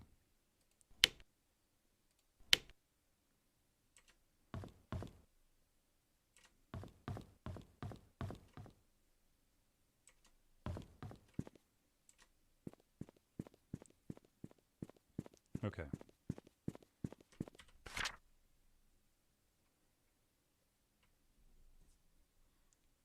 "43 Silver Lake Boulevard."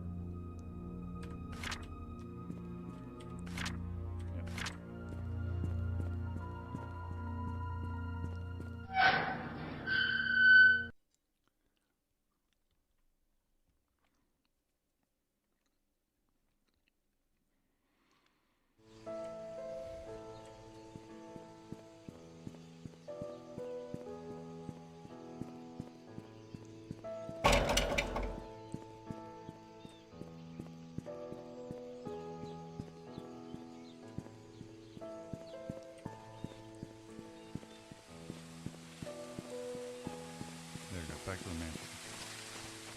Try that combo that the PI found. See if that lets me into the security room.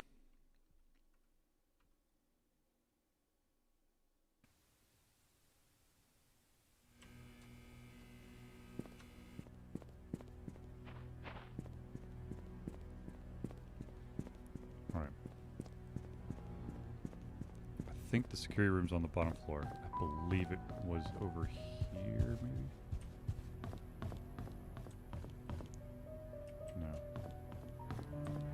No. It was the second floor then. Oops. Bingo.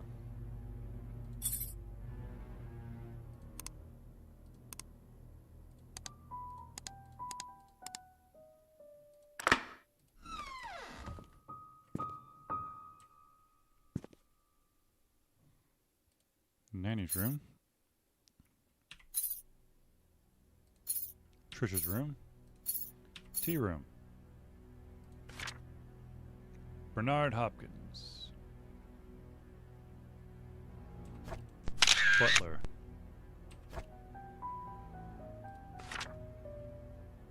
Dylan Tyler. Or Derek Tyler. Driving a car maintenance. Wanda Tyler. Currently hospitalized. She will resume her work when discharged. Andrew Reed. Hardworking and trusted by Vivian Roberts. Dorothy Patterson. Nanny. Mary Martinez. No photo.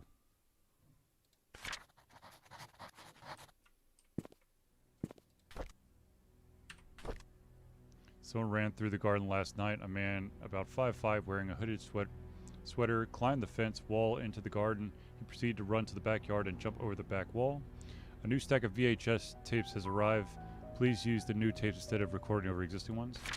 I came across a note by Magdalene Roberts stuck between one of the old logbooks. It was requesting the search of a missing security tape dated June 28, 1975.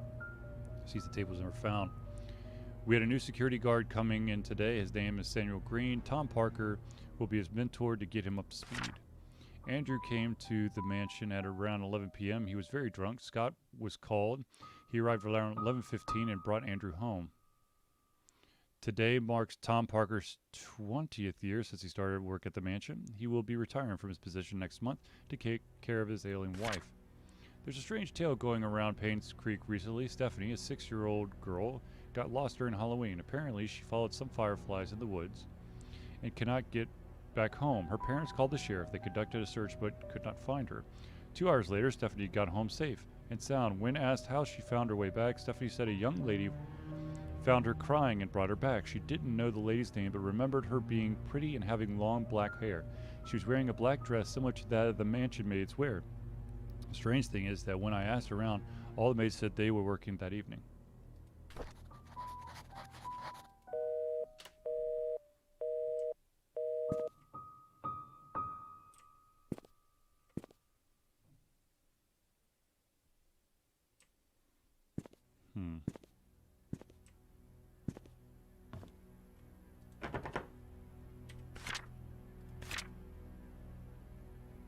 Dorothy's room.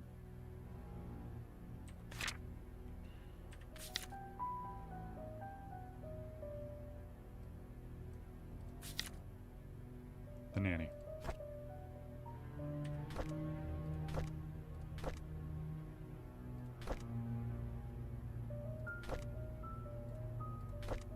Oh shit. Good guess, Charlie.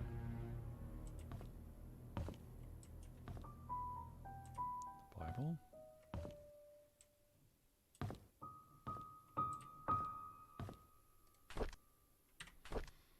There's a newly hired maid named Sophia. I think Matthew recommended her, saying that she's his cousin. She's very pretty and has very good manners. She's a quick learner, too, and does whatever she's told to do. She's very eager, asking a lot of what she should do, how she should act when Charles and Vivian are present, how to be perfect at her job. I like her already. The guys delivering food to the mansion were gawking at Sophia as if they've never seen a pretty girl before. I had to ask Sophia to go back in the house, otherwise someone might have funny ideas. Her uniform needs a little more cover. Matthew sometimes comes over and checks to see if Sophia is doing okay. I tell him he's worried too much, that Sophia is loved by all. Matthew seems pleased every time I say this. If I didn't know better, I'd think that Matthew liked her. It rained heavily today. Sophia and I were having our tea break on when she asked me, "What does it feel to be loved?" I said, "Well, it's like the feeling you get when you are with your parents." She was quiet for a moment, then replied, "It's hard for me to imagine because I don't have parents." I didn't know what to say to her at that time, but after the break was over, I decided to make effort to care for her more.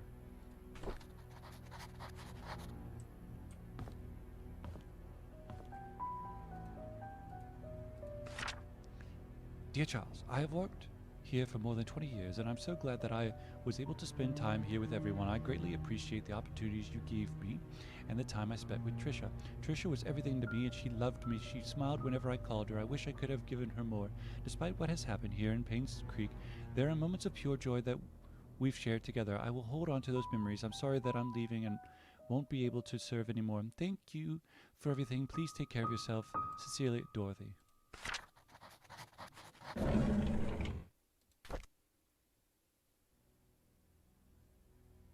Dorothy and Trisha, huh? Damn it. Okay.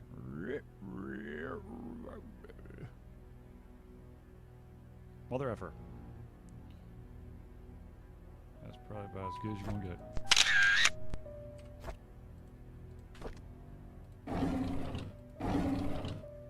What do we have here? Another diary. I can't believe that Andrew tried to kill himself again. Thank God for Scott. I cannot imagine what would have happened if Scott wasn't there to save him. Andrew was never like this when Laura and Daniel were here. Even as his wife, I doubt Laura has any idea why Andrew turned out this way. I can't blame her for leaving him and taking their son. I wonder if they've contacted each other since then. I visited Andrew at the hospital today. He seemed different. He looked calm, as if he had somehow managed to find peace with himself. The attending nurse said Scott has been here almost every day, taking care of him and being with him. Andrew has been talking a lot with Scott. Andrew told me he's ready to see Laura and Daniel again. I'm glad to hear that. I should call Laura and tell her the good news. Scott came to fix my leaky sink today. He did a wonderful job. I offered him tea and we talked quite a bit, mostly about Charles and Vivian. I showed him my old photo album. To my surprise, Scott became very quiet. He asked me if I could borrow one of the photos. I didn't see why not. He thanked me and left in a hurry. Oh, I should call Laura and tell her about Andrew's situation. It's ironic that Andrew died shortly after being saved. I met Laura and Daniel at Andrew's funeral today. Daniel reminded me of Andrew. I can't believe he's already 15 years old. Last I saw him, he was only 7. Laura and Andrew had been sending them money these last few years. She has been considering to return Paynes Creek so that they could be together again soon. If only I had called Laura before the fire accident. I feel so sorry for them. Interesting.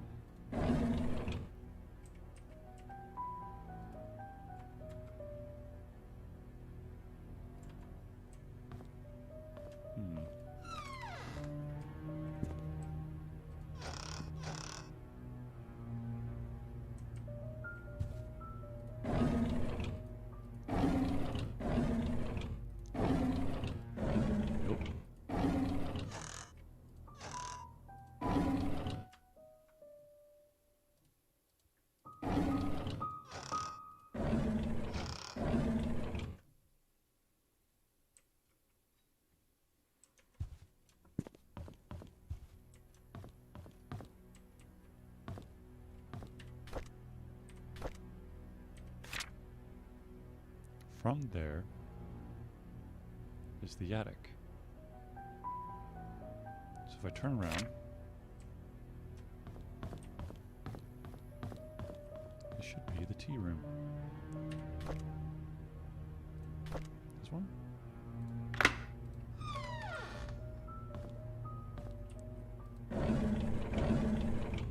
A 4. Single 4.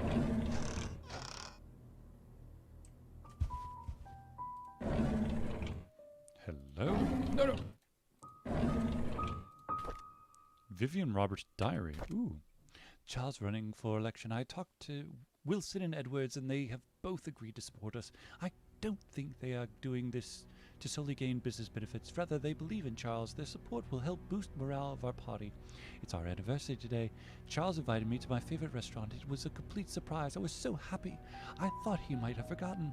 After dinner, we spent the rest of the evening walking along the beach. We talked as if we were teenagers in love. I could not remember the last time I felt this carefree. Magdalene is coming. What should I do?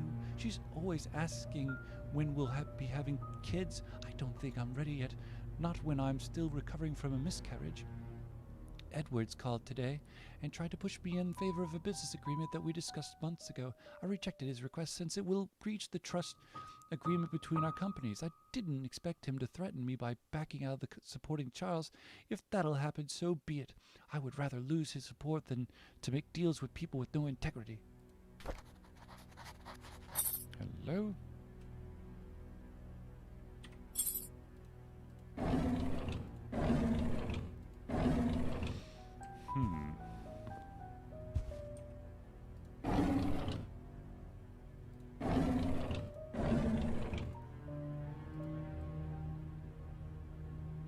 How does it feel to ruin the lives of many?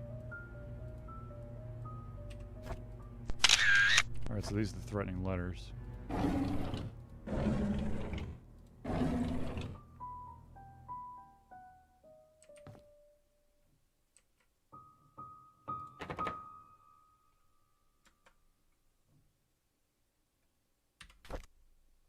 That doesn't look like the right key.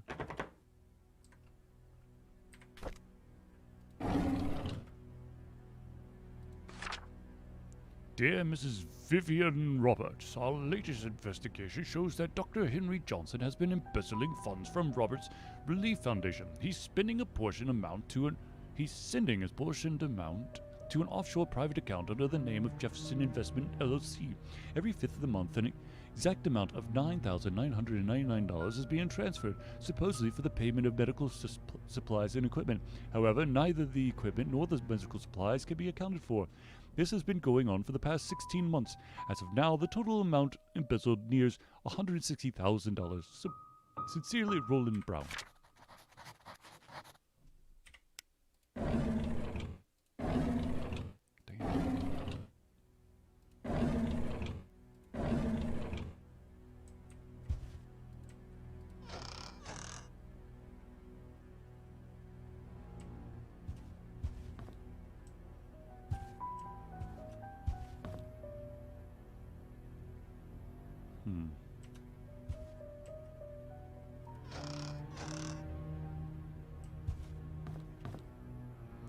Alright, from the tea room.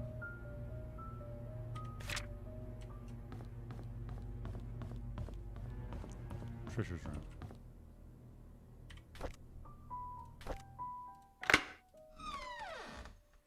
Bingo. What the Interesting. What's this? Trisha requested that all her books be brought to her room in the hospital. 203.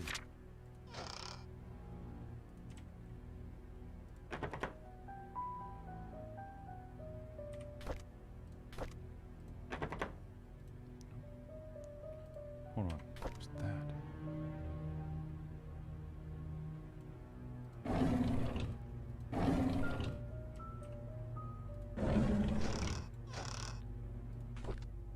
Trisha's diary. Scott's a strange kid, very quiet. I don't think it's right for the other boys to bully him and call him names. I wonder why Scott's parents don't want him. I don't like after-school programs, especially ballet. It's difficult and boring, and I hate proper etiquette. What's wrong with being myself? I don't need to be like Mom. Here we go, study room. 44871. I haven't seen Dad for a while. I wonder when he's coming back. Every time I enter the study room, I can smell his tobacco smell. It's the perfect reminder when he's gone for so long. I miss Dad. Mom's always working. She's so busy with other people that she has no time for me. Sometimes I wonder if Mom loves me. Maybe I should call Dorothy Mother instead. Excuse me. Damn. Tell me how you really feel, Trisha.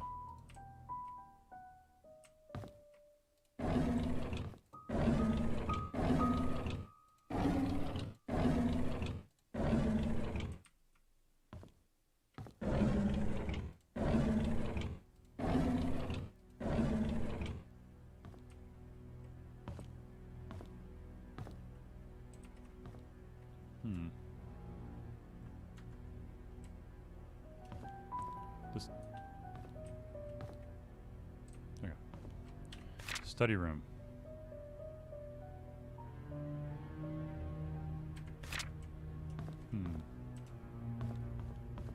Must be on the first floor then.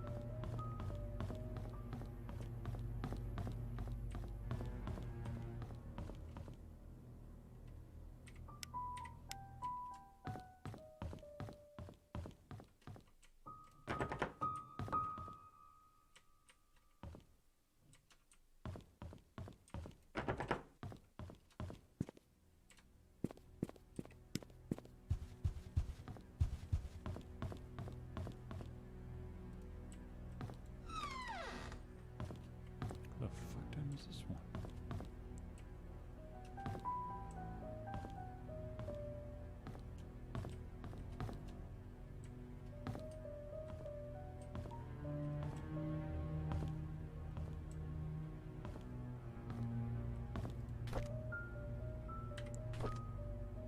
We went hunting this afternoon. Scott's quite a fast learner and has good manners too. I told him to call me Charles, but he keeps saying it's more appropriate to call me Mr. Roberts.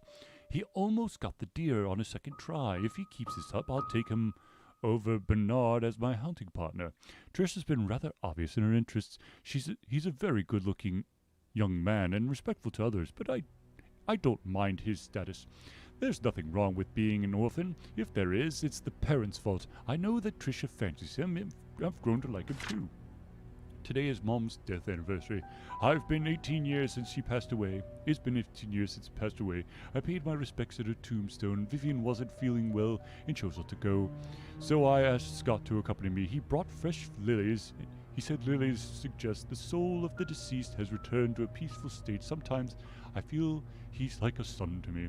Now that I think about it, Vivian is always getting sick during this time of the year.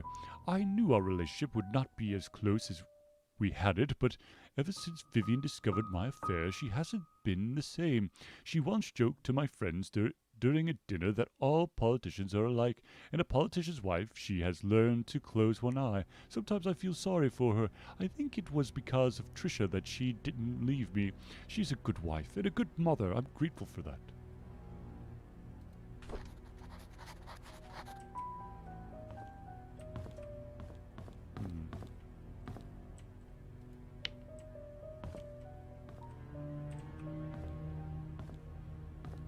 Dear God, dude.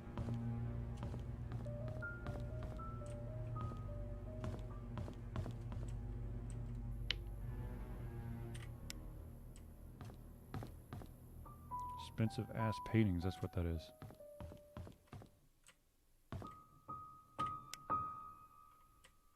Is that the stairs that just came out? Yep.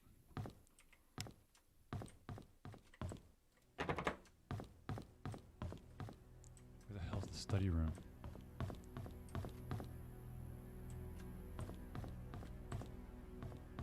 Is it this one?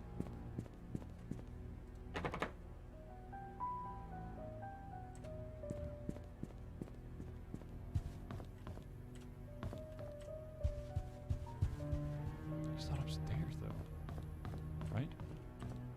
Am I just going bonkers? Could be. There's Trisha's room. Go down the staircase. Look this way, perhaps? This one. Bingo. 44871.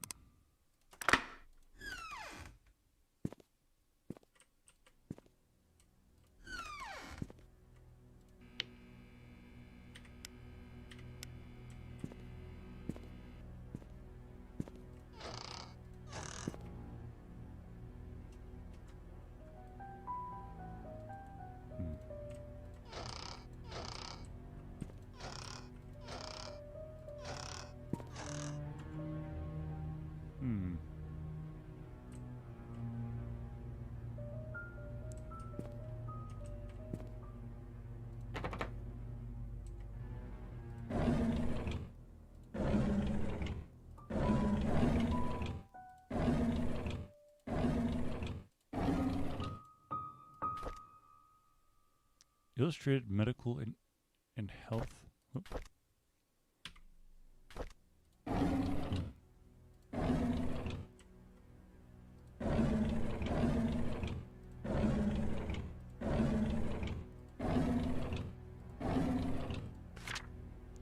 Dear Charles Roberts, Vivian's situation is certainly stabilizing. She has accepted the fact that she cannot conceive anymore. However, she needs time to fully recover, and a 6-month rehabilitation is necessary. Your presence at the hospital has been noted to upset her. This only helps prolong her recovery. I am suggesting that you try and refrain from visiting your wife until she's in a better state to receive you. Your mother's desire for a boy to be an heir to your family has caused tremendous strain on her. Please consider addressing this issue with your mother. Paynes Creek Community Hospital regards the patient's recovery as the highest priority. Our staff will be there, do their very best to help Vivian. I apologize for any inconvenience this may cause you. Dr. Henry Johnson.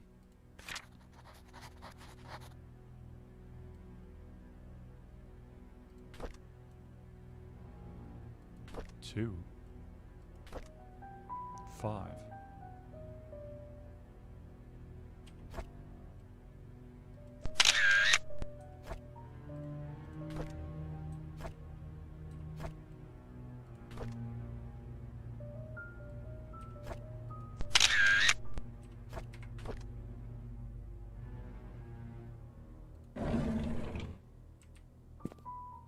Interesting.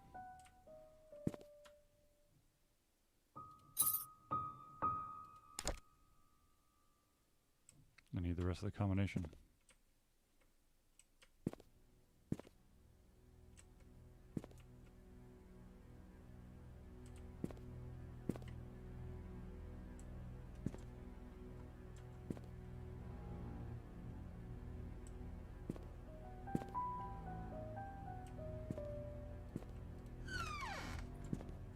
Right now, where I go.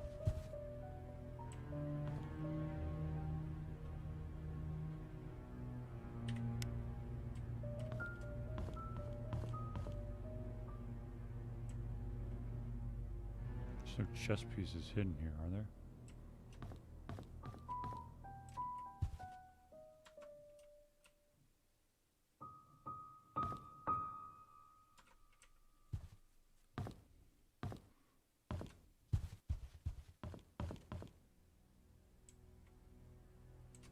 Well, I guess our best bet is to go to see Wendy Tyler's house.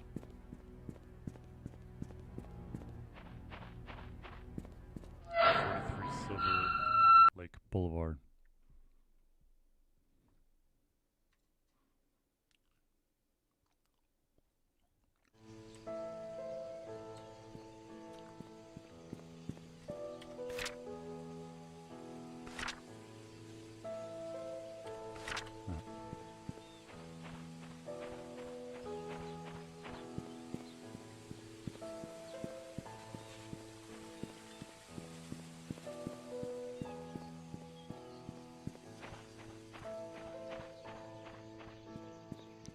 Six, 25, 20, 23, 18. Shit. Am I on the right street? Silver Lake Boulevard. 43?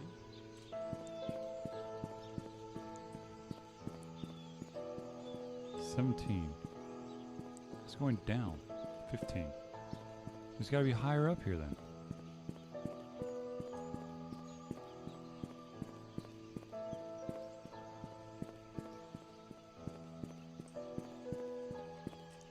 $26. 29.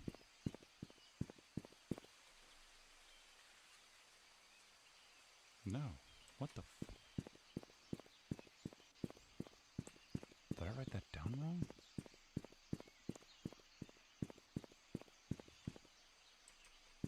$28. 31. 30.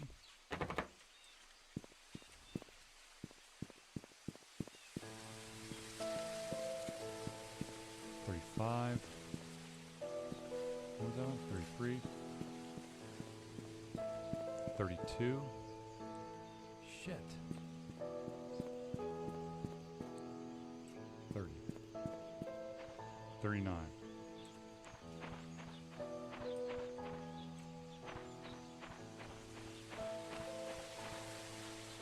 41. 43. Got it.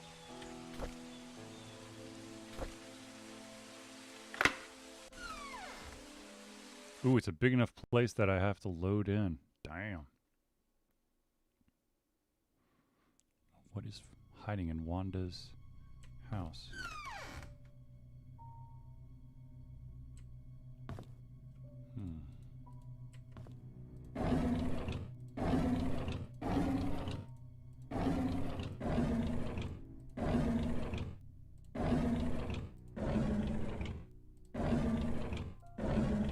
Nothing there. Nothing there.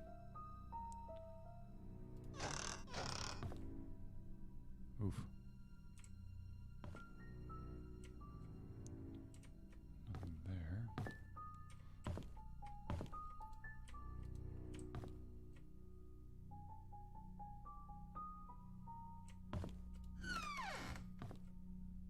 The bathroom.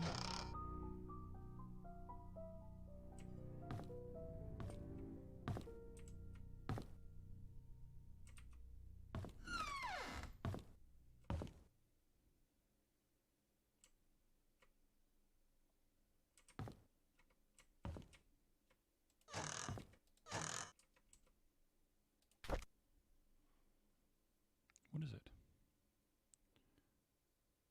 Old and New London.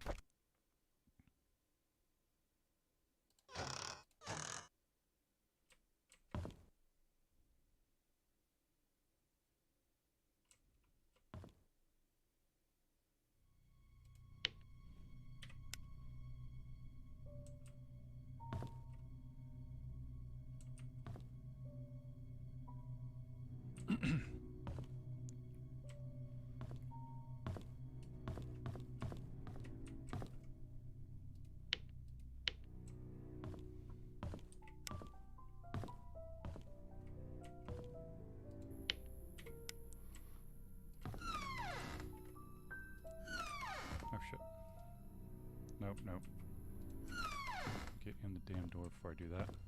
Okay, bathroom.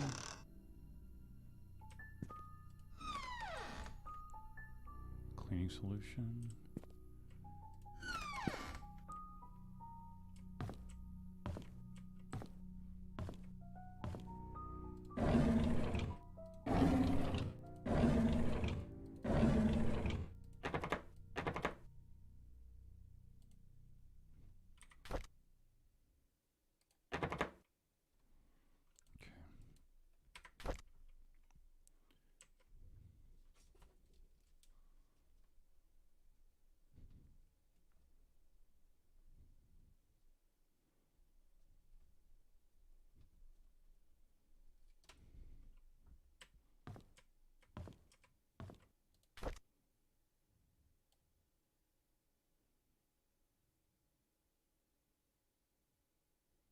Thank you, Wanda, for your hard work.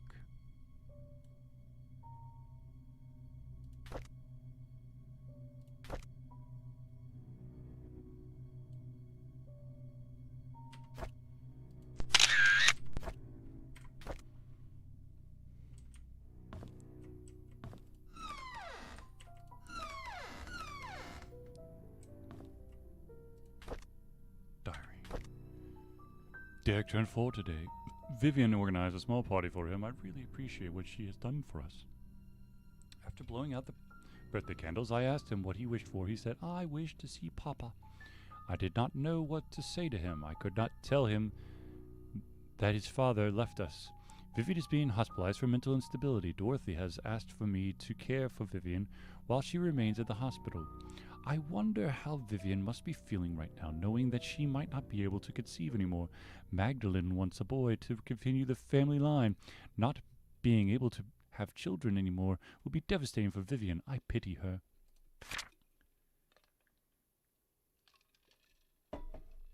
I just can't stand Sophia. She's not that pretty. Just barely a year working here, and others are already serving her hand and foot. She's just here to take advantage of the Roberts family. I don't trust her. I wish she'd just disappeared.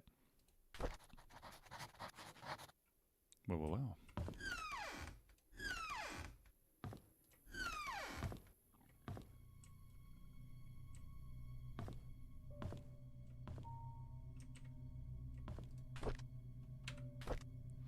We went cycling today. Scott said he can ride faster than me. Of course, that isn't true. So we had a competition, and Trisha was our referee.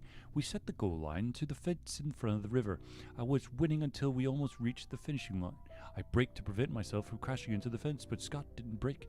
He pedaled harder as he approached the goal. I yelled at him to stop, but he did not listen. By the time he crossed the line, it was too late. The brakes did not stop him in time. His bike hit the fence, and he was launched into the air, landing on the rocks by the riverbank.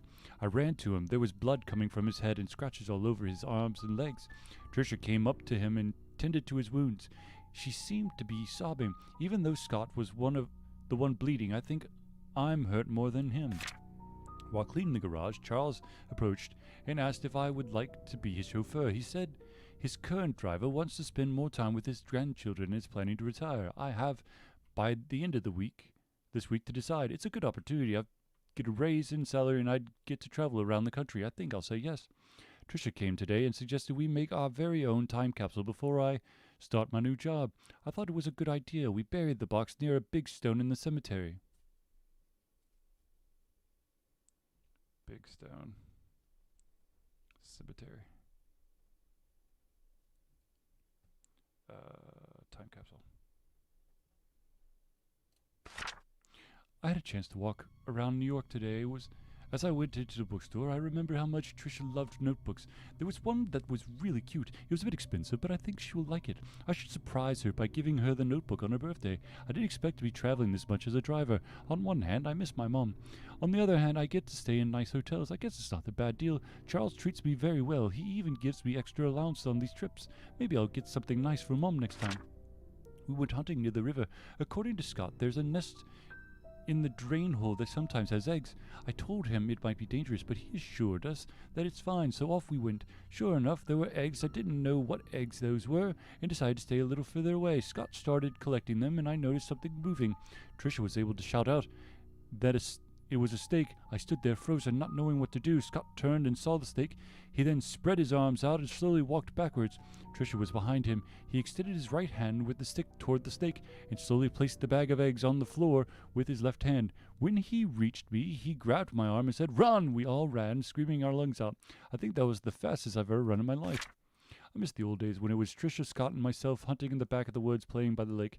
It's not that I don't appreciate what Charles has given us, such as the house we live in and our jobs. I just miss the time when we were young and carefree. We would go anywhere and nothing could stop us. I miss Trisha. Why doesn't she realize that I like her?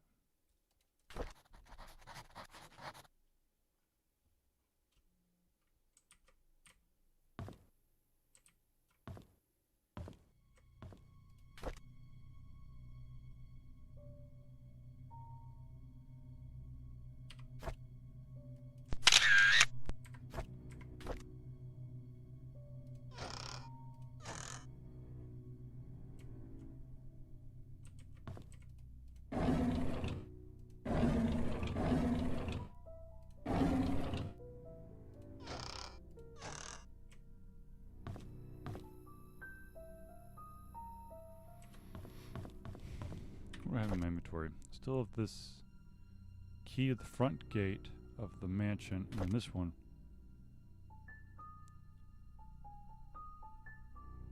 The key goes somewhere in the mansion. I just don't know where.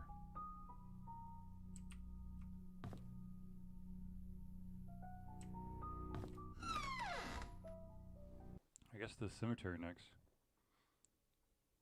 I don't think I could, well, maybe I could dig it up with my hands.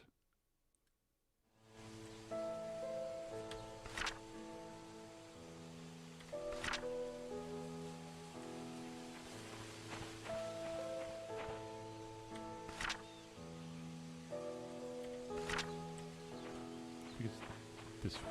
Okay, there's the church. Yep, okay.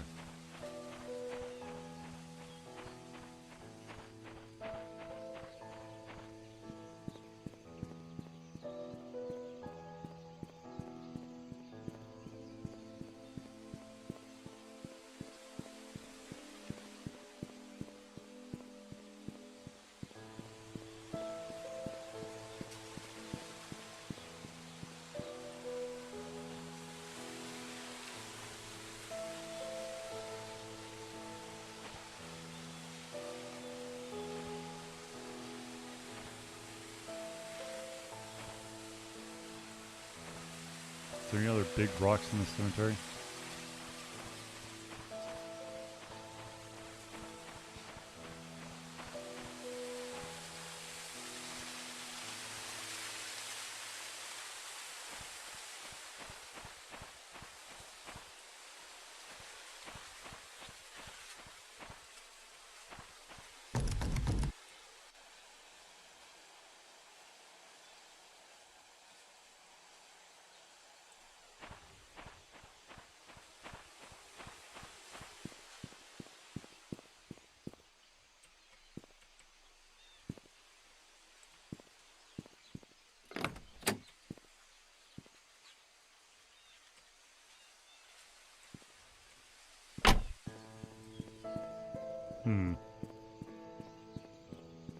What am I missing?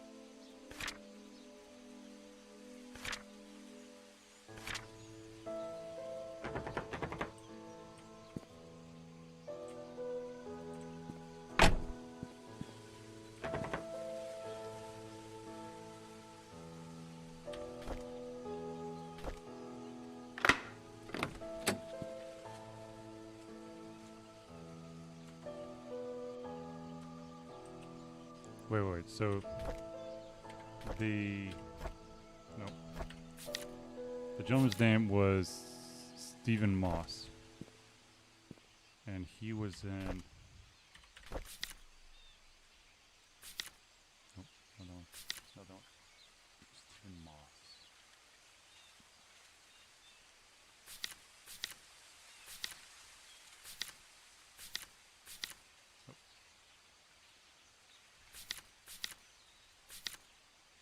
Stephen Moss, 201.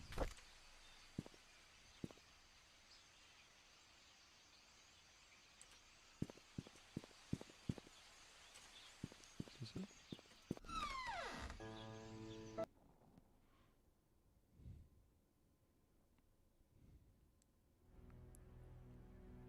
Now.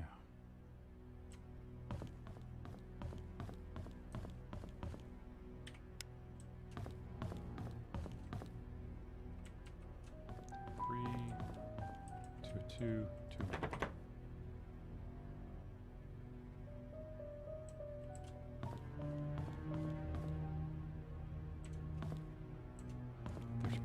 There's gotta be room keys here somewhere.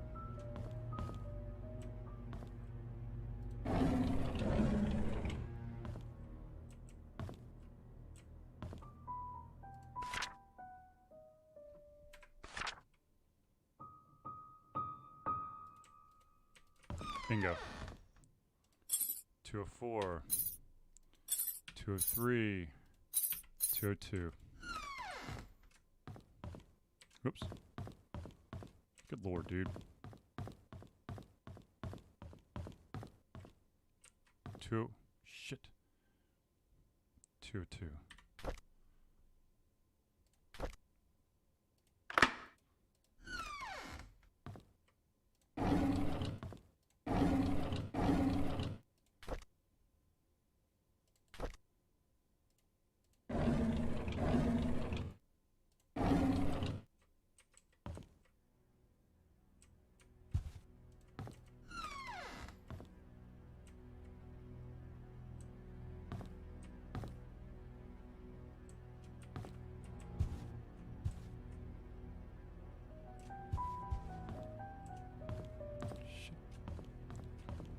204.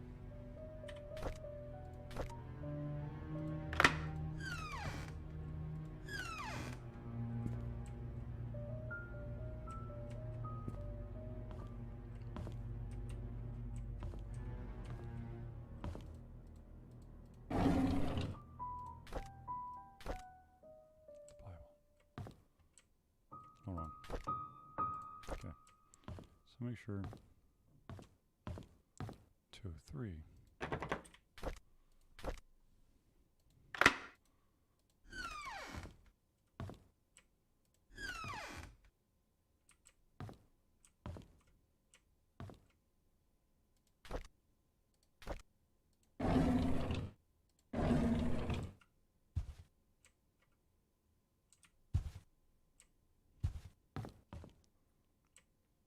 But none of them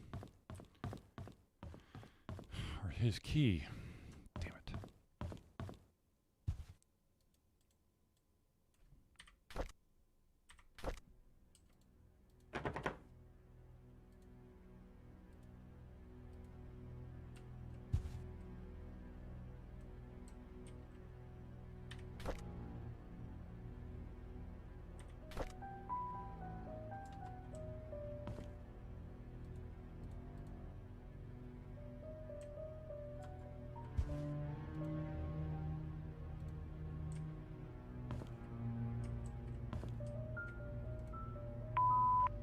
Hi, this is Oliver Gibson. I just wanted to thank you for letting me borrow your toolbox and shovel. I'm currently out of town for a few days, and I didn't get the chance to return it yet. In the case you need them, it's currently sitting in my photo lab. Ask Mrs. Patterson for my spare key.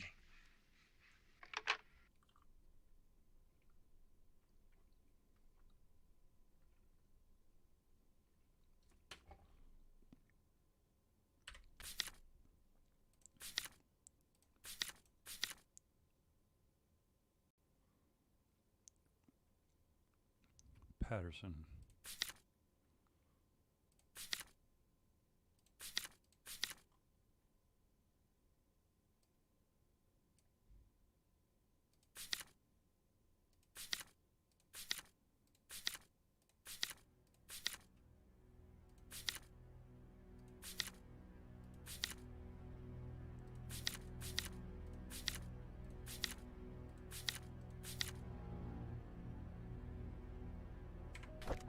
Hmm.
Alright, so let's figure out what Vivian's missing keys.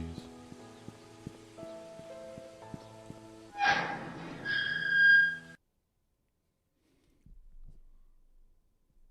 least I think it's Vivian's missing key.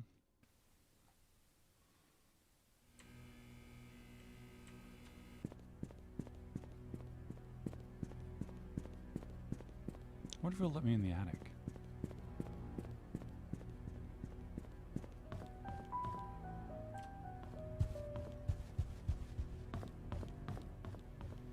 Check Trisha's room again.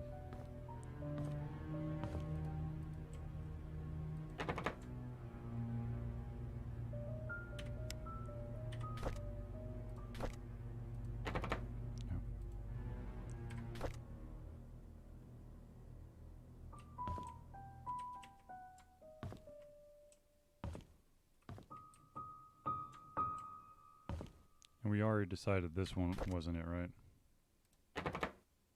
No.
Nope.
Well. The master bedroom.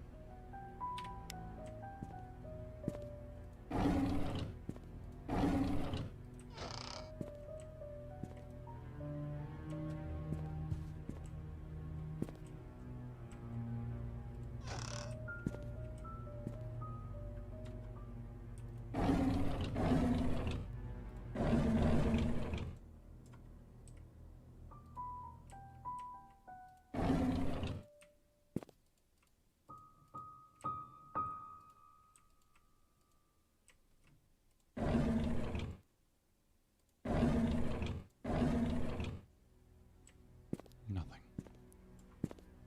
What's this door?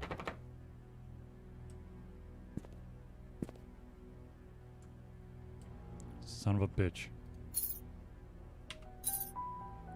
The investigator was here. The PI was here.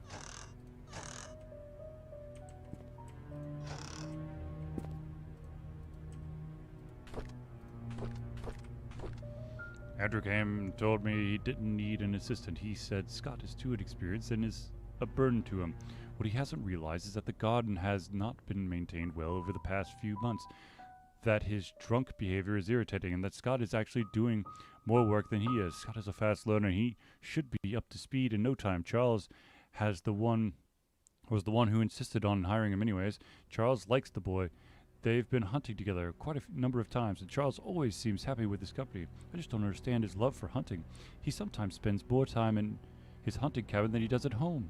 I was shocked to learn that Scott has been asking around about Sophia. How did he know about Sophia? Who could have told him? It must be Andrew, that drunk. I told him Sophia is gone. Those hallucinations of his is getting worse. He needs to see Henry and get some more pills. I'll need to have Bernard keep an eye on Scott From now on, I'll try and see who he talks to, who he asks. I'll call Oliver and ask if he could be the main photographer for the Easter fundraiser event. When he asked what the funds will be used for, I told him it'll be used to raise awareness of Paynes Creek to promote our town's tourism. After listening, he agreed to help. When asked how much he would charge, he simply said it's be for free. I was surprised. I appreciate his contribution to this town. The deal with Howard Medical came through just as I anticipated. Instead of being happy, I feel empty. Am I getting numb from work, or is it that I don't care anymore? Our dinner tonight was quiet. Charles didn't eat much. He asked me about my day, but I didn't want to talk about it. As a matter of fact, I didn't want to talk to him much these days. Trisha was silent as well. She's distancing herself from me. I could feel it. She used to confide in me about everything. Now we hardly talk. Is stopping her from seeing Scott wrong? I don't want Trisha to be near Scott anymore. Of all the men in the world, why would Trisha pick him? This is unacceptable.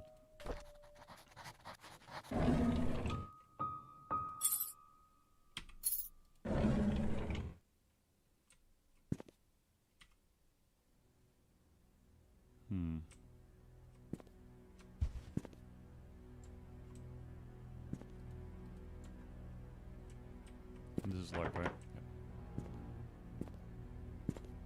Alright, we're going back up to Trisha's room. Quickest way to Trisha's room.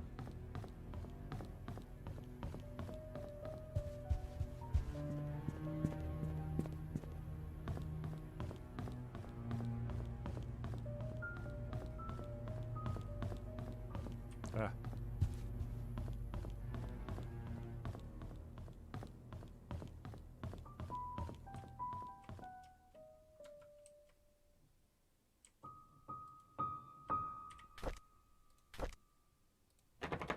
No? Damn it.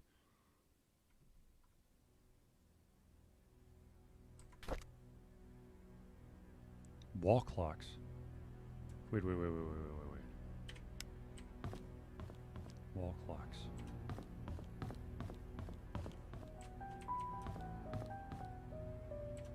Didn't see if grandfather clock around here somewhere.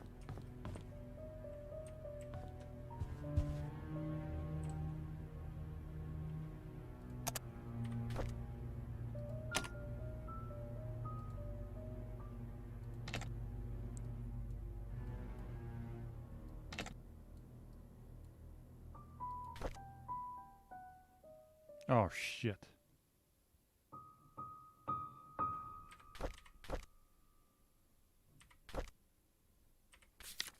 I'll take a picture of it.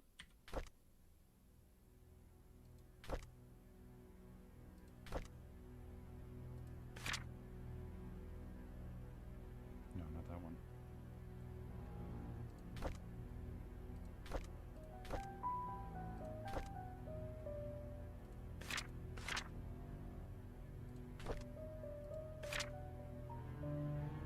What the hell's...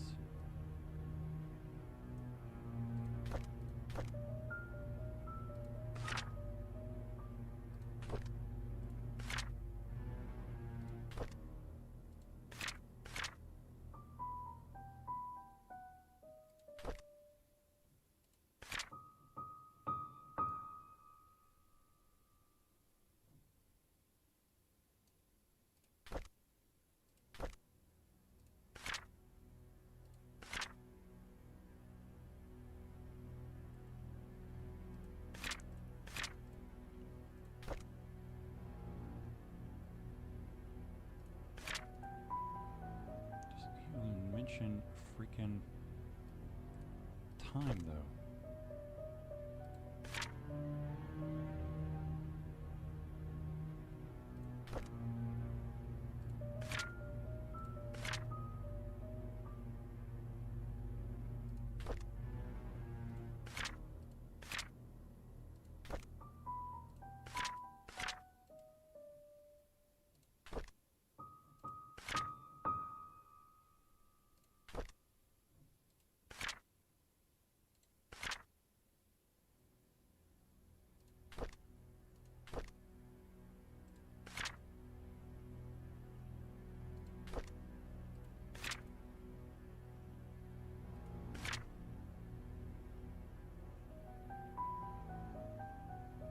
I missed a clue somewhere.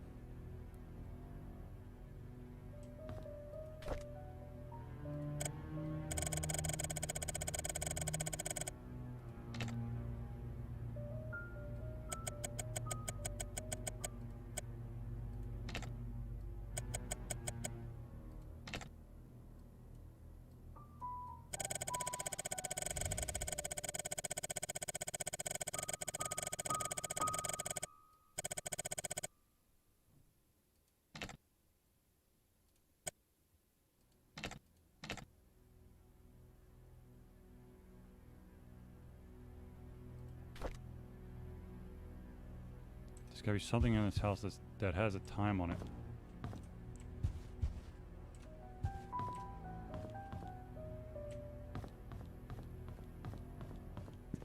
Timestamp, something.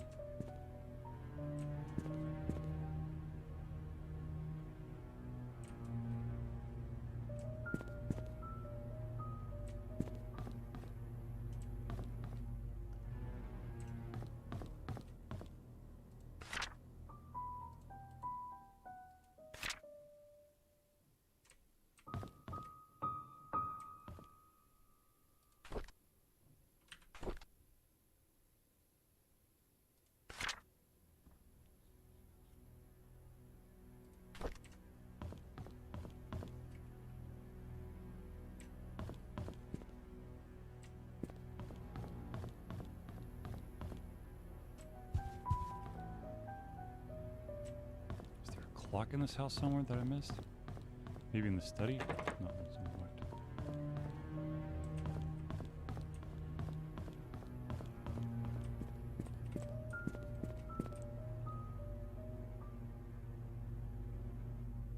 Nope.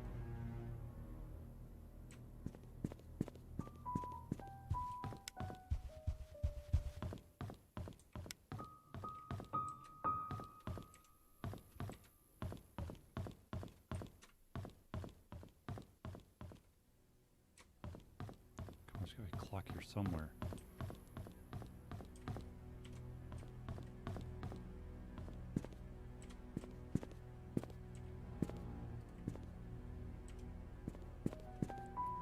Clock, come on, there's gotta be.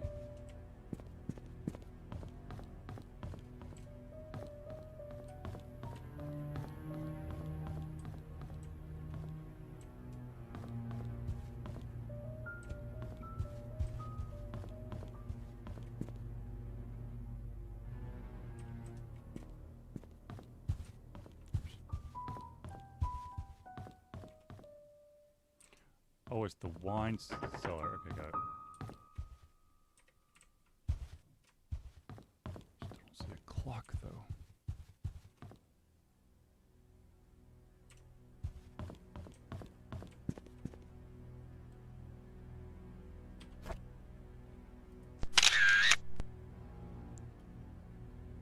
Two 28.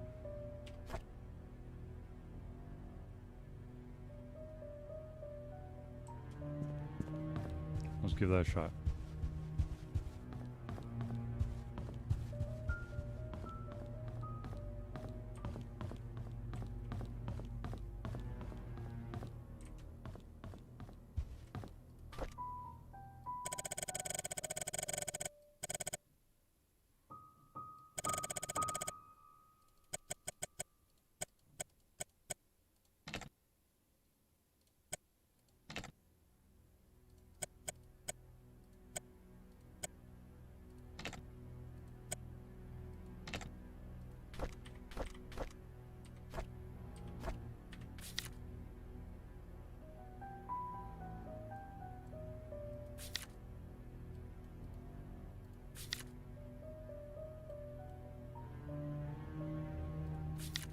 That's not it.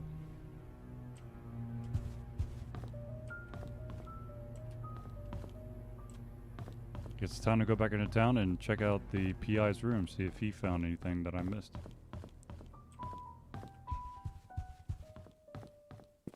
Still can't figure out what the hell that other key goes to, though.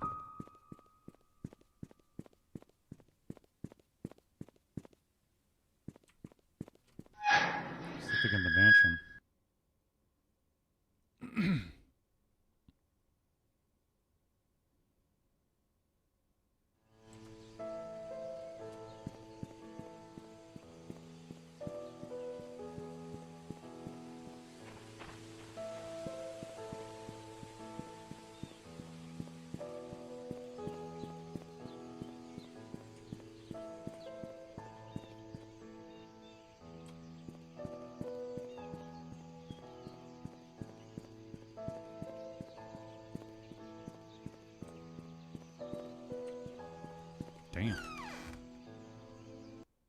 Damn. I think I've like subconsciously map this damn place out now.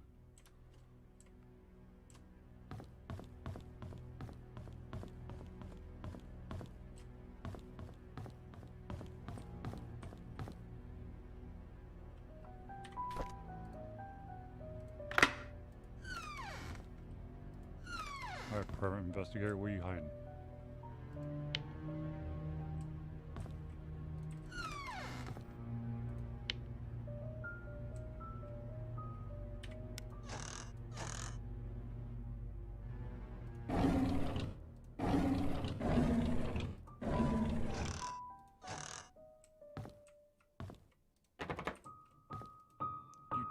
You fucking kidding me.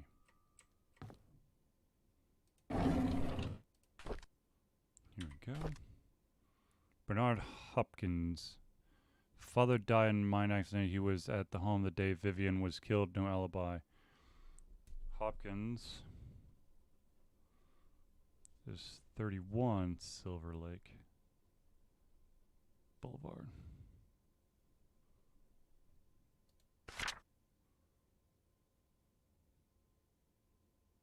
He mentioned wanting to show me some files. I found a hidden panel in the inn's reception area. It's part of the counter.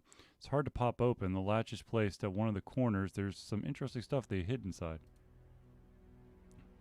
It's part of the counter.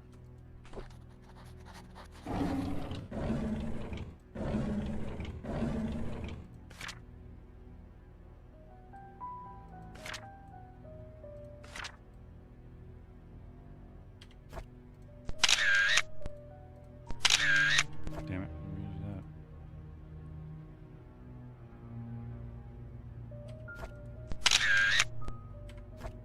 Code is Calvin's birthday.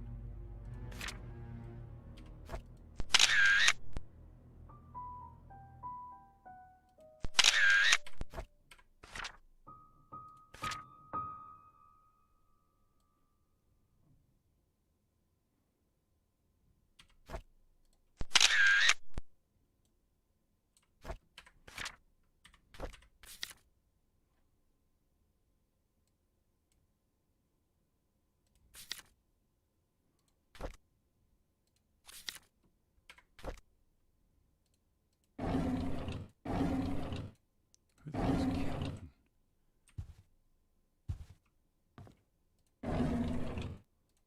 Where's the damn Bible? Everywhere.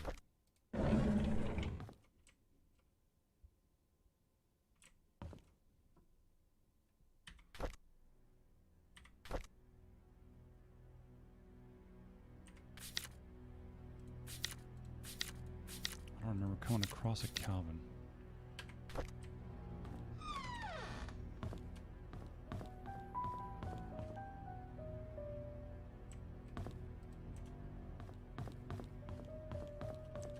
Part of the reception desk.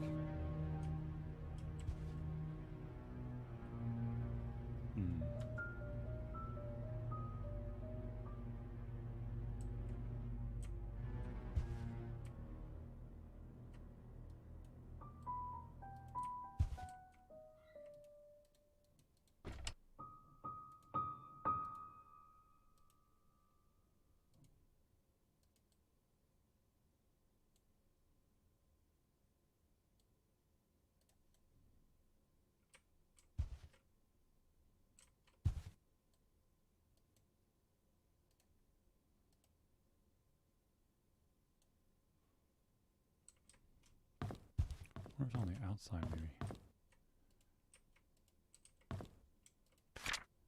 Nope.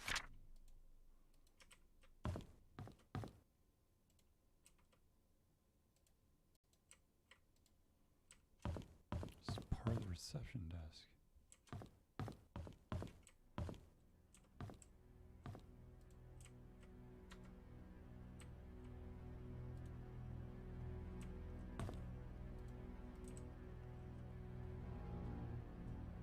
It's a panel that could pop up.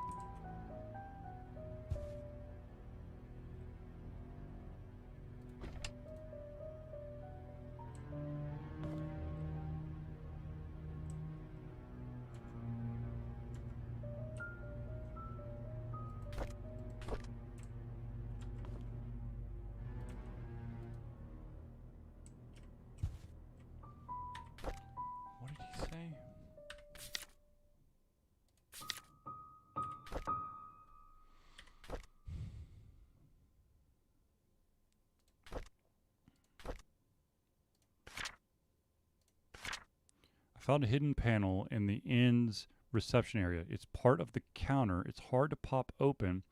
The latch is placed at one of the corners.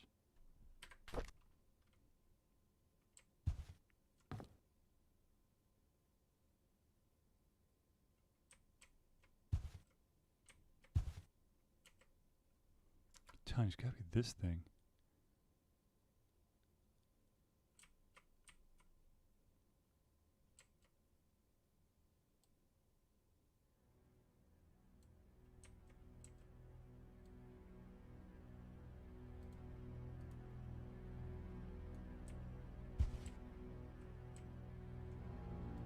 The latch is at one of the corners.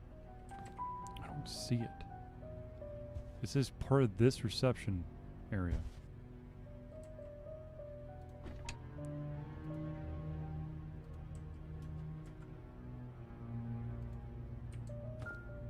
Ah, shit.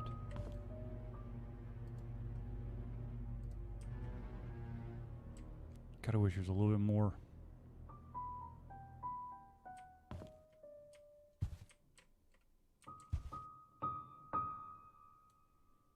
I have no effing clue.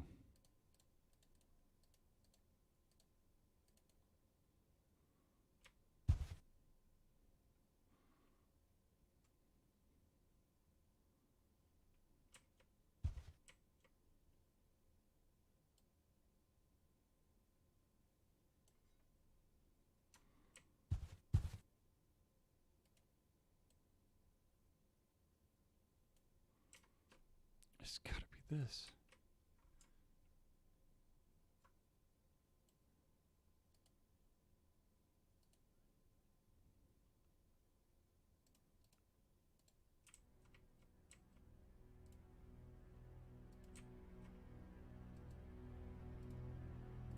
I have no idea.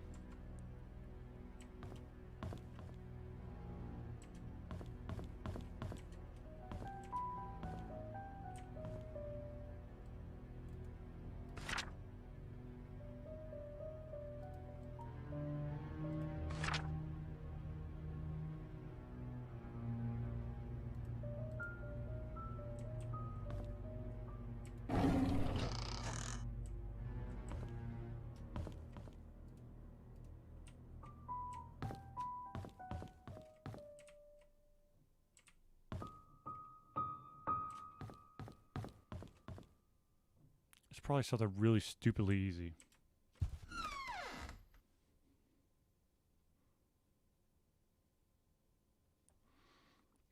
Let's go to the graveyard. Yeah.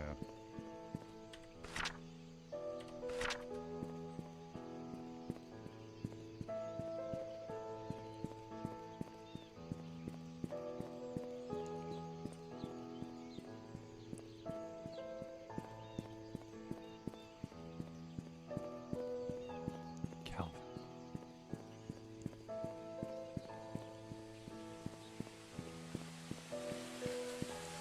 Looking for a Calvin. Raymond, Christopher, Timothy, Andrew, Gary, Henry, Wanda, Trisha, Sarah, Vivian, Ian, Susie, Pamela, Jonathan, Victoria, Jesse, Philip, Calvin Bennett. No.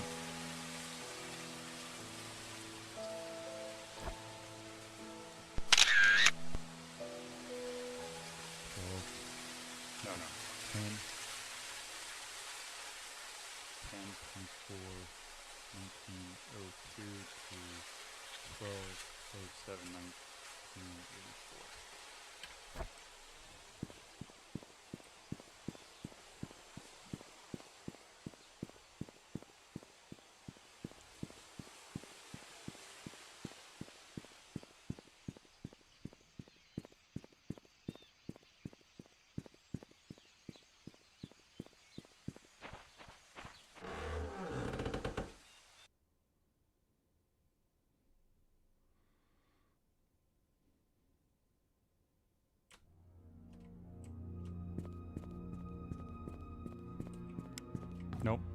Turn the damn light, dum-dum.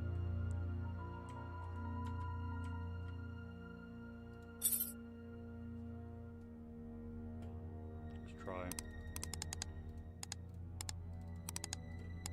10, 24, 02.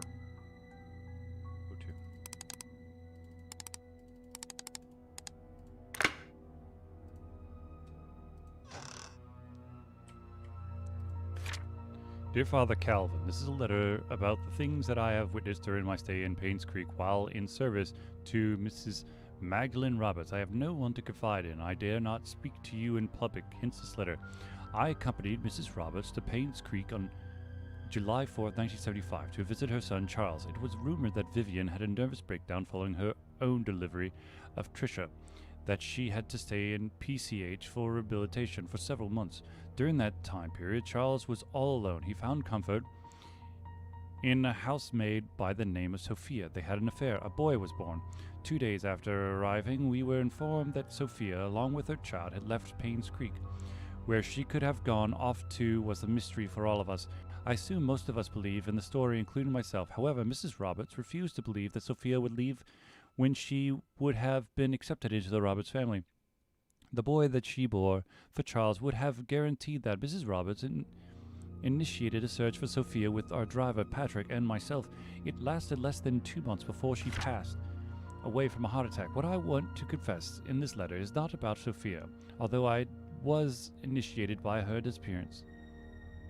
It's about Mrs. Roberts' untimely death. You see, Mrs. Roberts had a heart condition, and it had been affecting her for a while. However, her medication had always kept her stable. Her prescription was still the same during a visit in Paynes Creek, yet her condition deteriorated. The family doctor, Henry Johnson, confirmed that her search for Sophia had taken a toll on her health. All she needed was to rest as much as she could, and she would be fine. I know that despite the doctor's advice, Mrs. Roberts did not stop the search. Did that create stress on her? Yes. But should it have killed her? According to the physician attending to Mrs. Roberts back home, no. Definitely not without such a short time span if she had taken her medicine. Her body was never autopsied. Her son, Charles, wanted her body untouched and buried properly. As Patrick and I were packing to leave for home, I couldn't help but wonder, who could have wanted Mrs. Roberts dead? Is there a connection between the airfare of Charles and the housemaid, the disappearance of Sophia and her child, the death of Mrs. Roberts?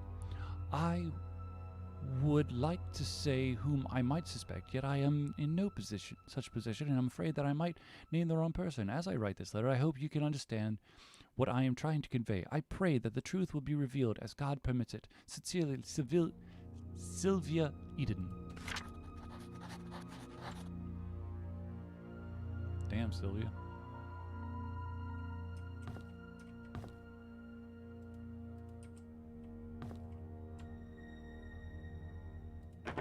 It's not the same one, is it?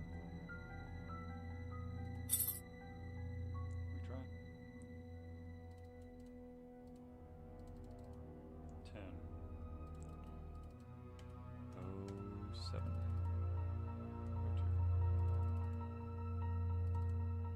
02. Alright, let's try 12.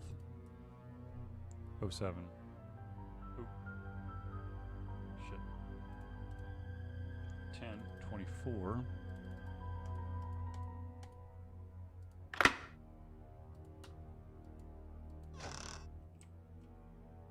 Nothing. Nothing at all? Shit.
What did I don't know?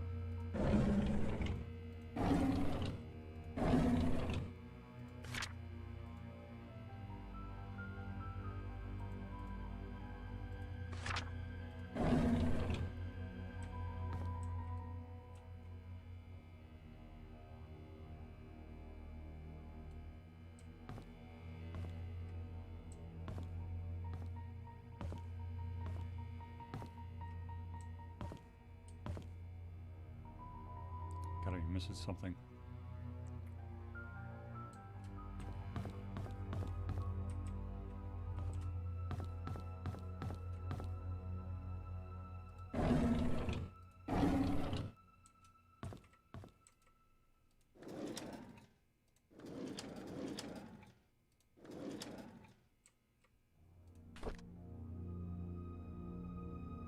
Wait, whoa, whoa, whoa, whoa, whoa.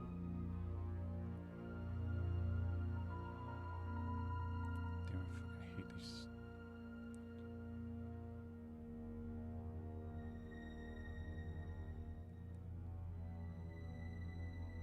Mother effer had it.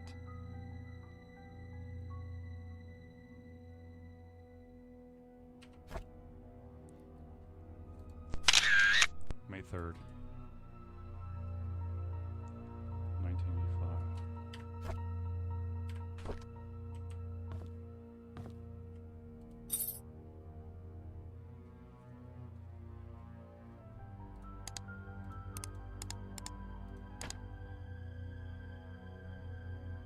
May 3rd. May 5 3 85.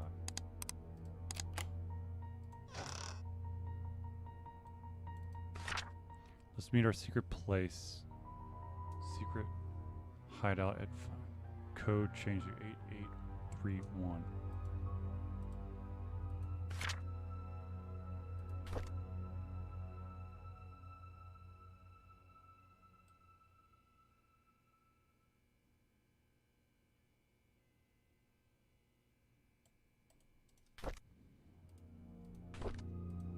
Nope.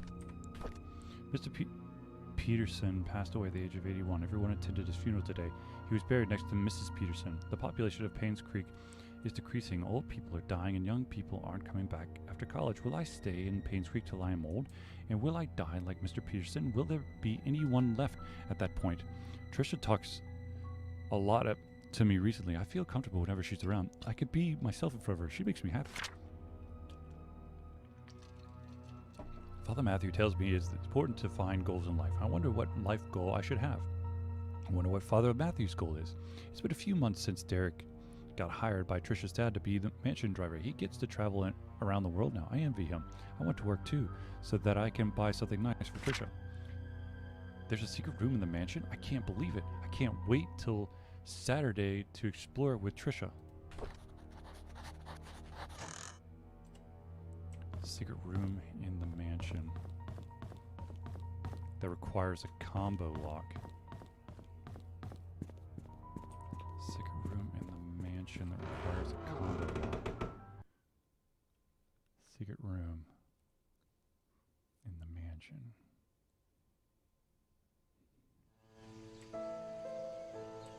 My thought would be the tool shed.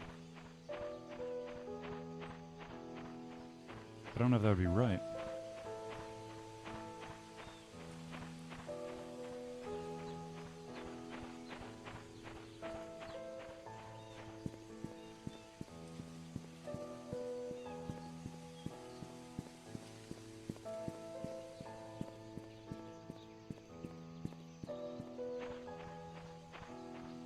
I can't think of any other place that has a lock though. Secret room in the house. It seems like it's inside the actual house, not on the outside. Secret room that requires a combo. Is that the security room?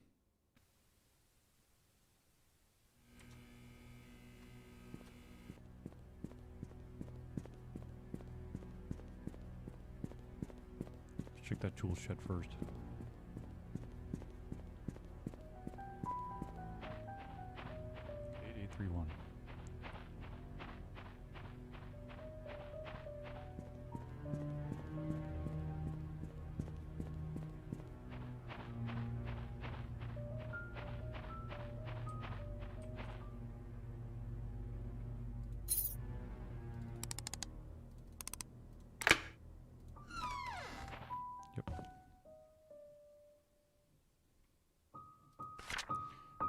Oliver from the photo lab borrowed a shovel and wrench. Andrew, P.S. We have extras, so I told him he could keep the tool until he was done with them.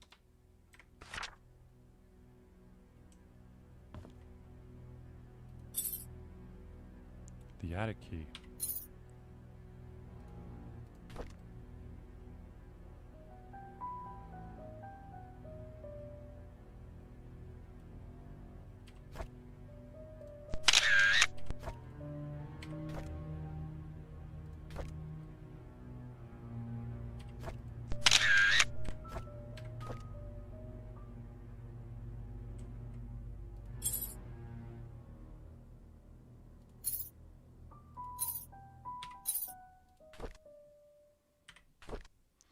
I like being with Scott. I can be myself around him. He doesn't judge me or tell me what to do. He cares about what I think. He makes me happy. Scott and I have decided to have our own secret hideout. It'll be real fun. Mom won't know that we are secretly meeting. So glad that Scott is now working at the mansion. Although having Andrew as a supervisor is probably not the best idea. He's drunk all the time. I don't want him to influence Scott in a bad way. Scott has to work the garden the whole day. After that, he has some errands to do. I guess we won't be meeting today. I miss him already. I want to learn photography, so my mom hired Oliver to be my tutor. At first I thought he would be too old to teach, plus his techniques are probably too ancient, but when he came, I was surprised that he's a very humble person. Despite our age difference, we talked for hours. I feel comfortable around him. When he showed me the photos he took, they were beautiful. It was around this point that I figured out that Oliver is perfect as a tutor, that I shouldn't have been so quick to judge the old man. I'm glad Oliver is my teacher. Scott has finally finished moving all his stuff to the cabin. Winter's coming. I'll be extremely cold in the cabin. The fireplace should help. Maybe I should knit a scarf for Scott. I think I'll visit him today.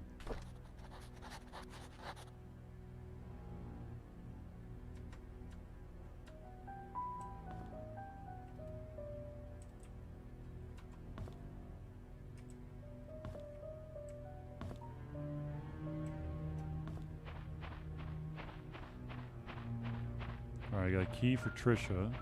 However, I have a funny feeling that Trisha's key is actually to the cabin.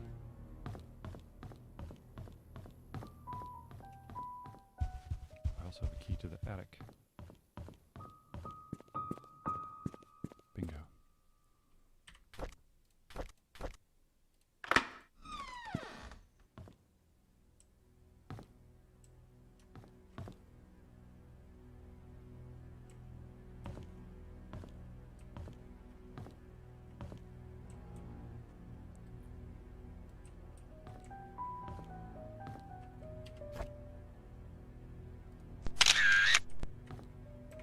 Ooh, what's this?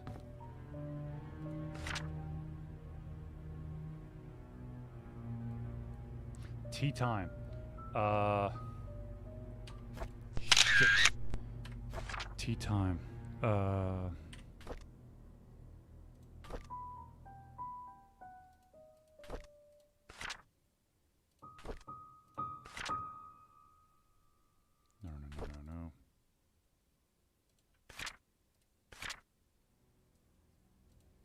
No.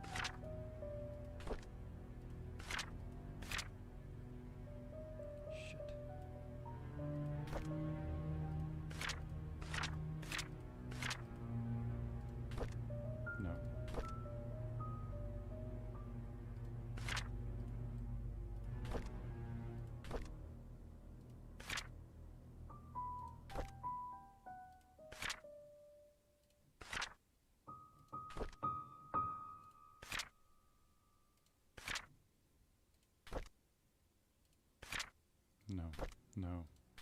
No. No.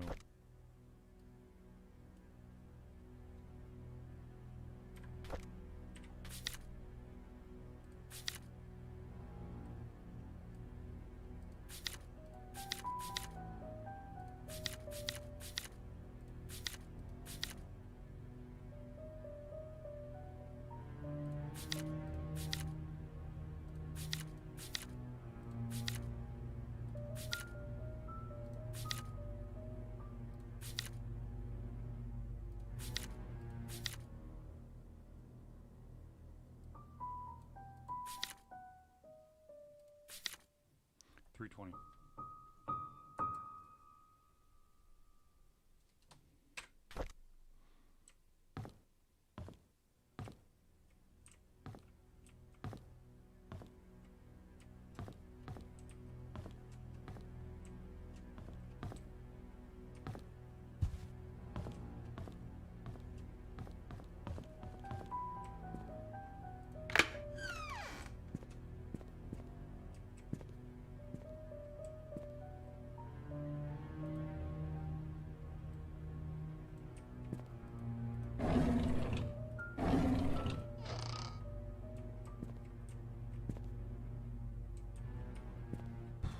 He was a drunkard.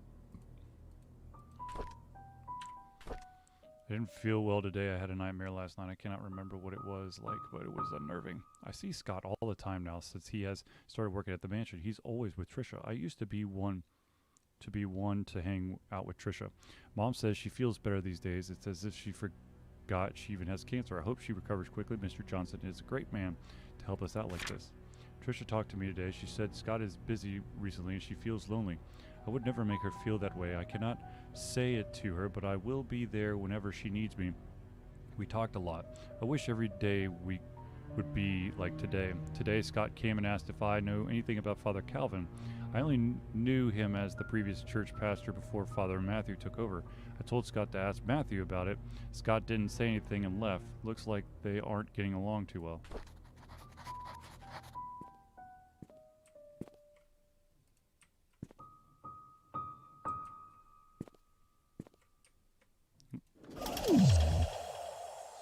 Thank you, Muhammad Hakim, for following. A well-grilled fork.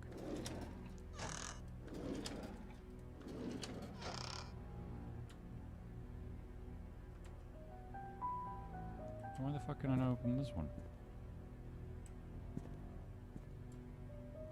Nope. Seriously? Alright, fine. Or this one.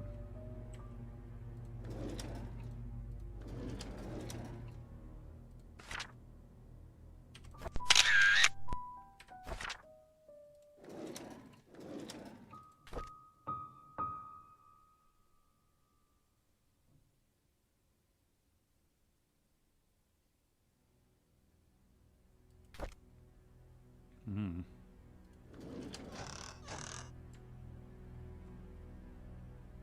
Hello.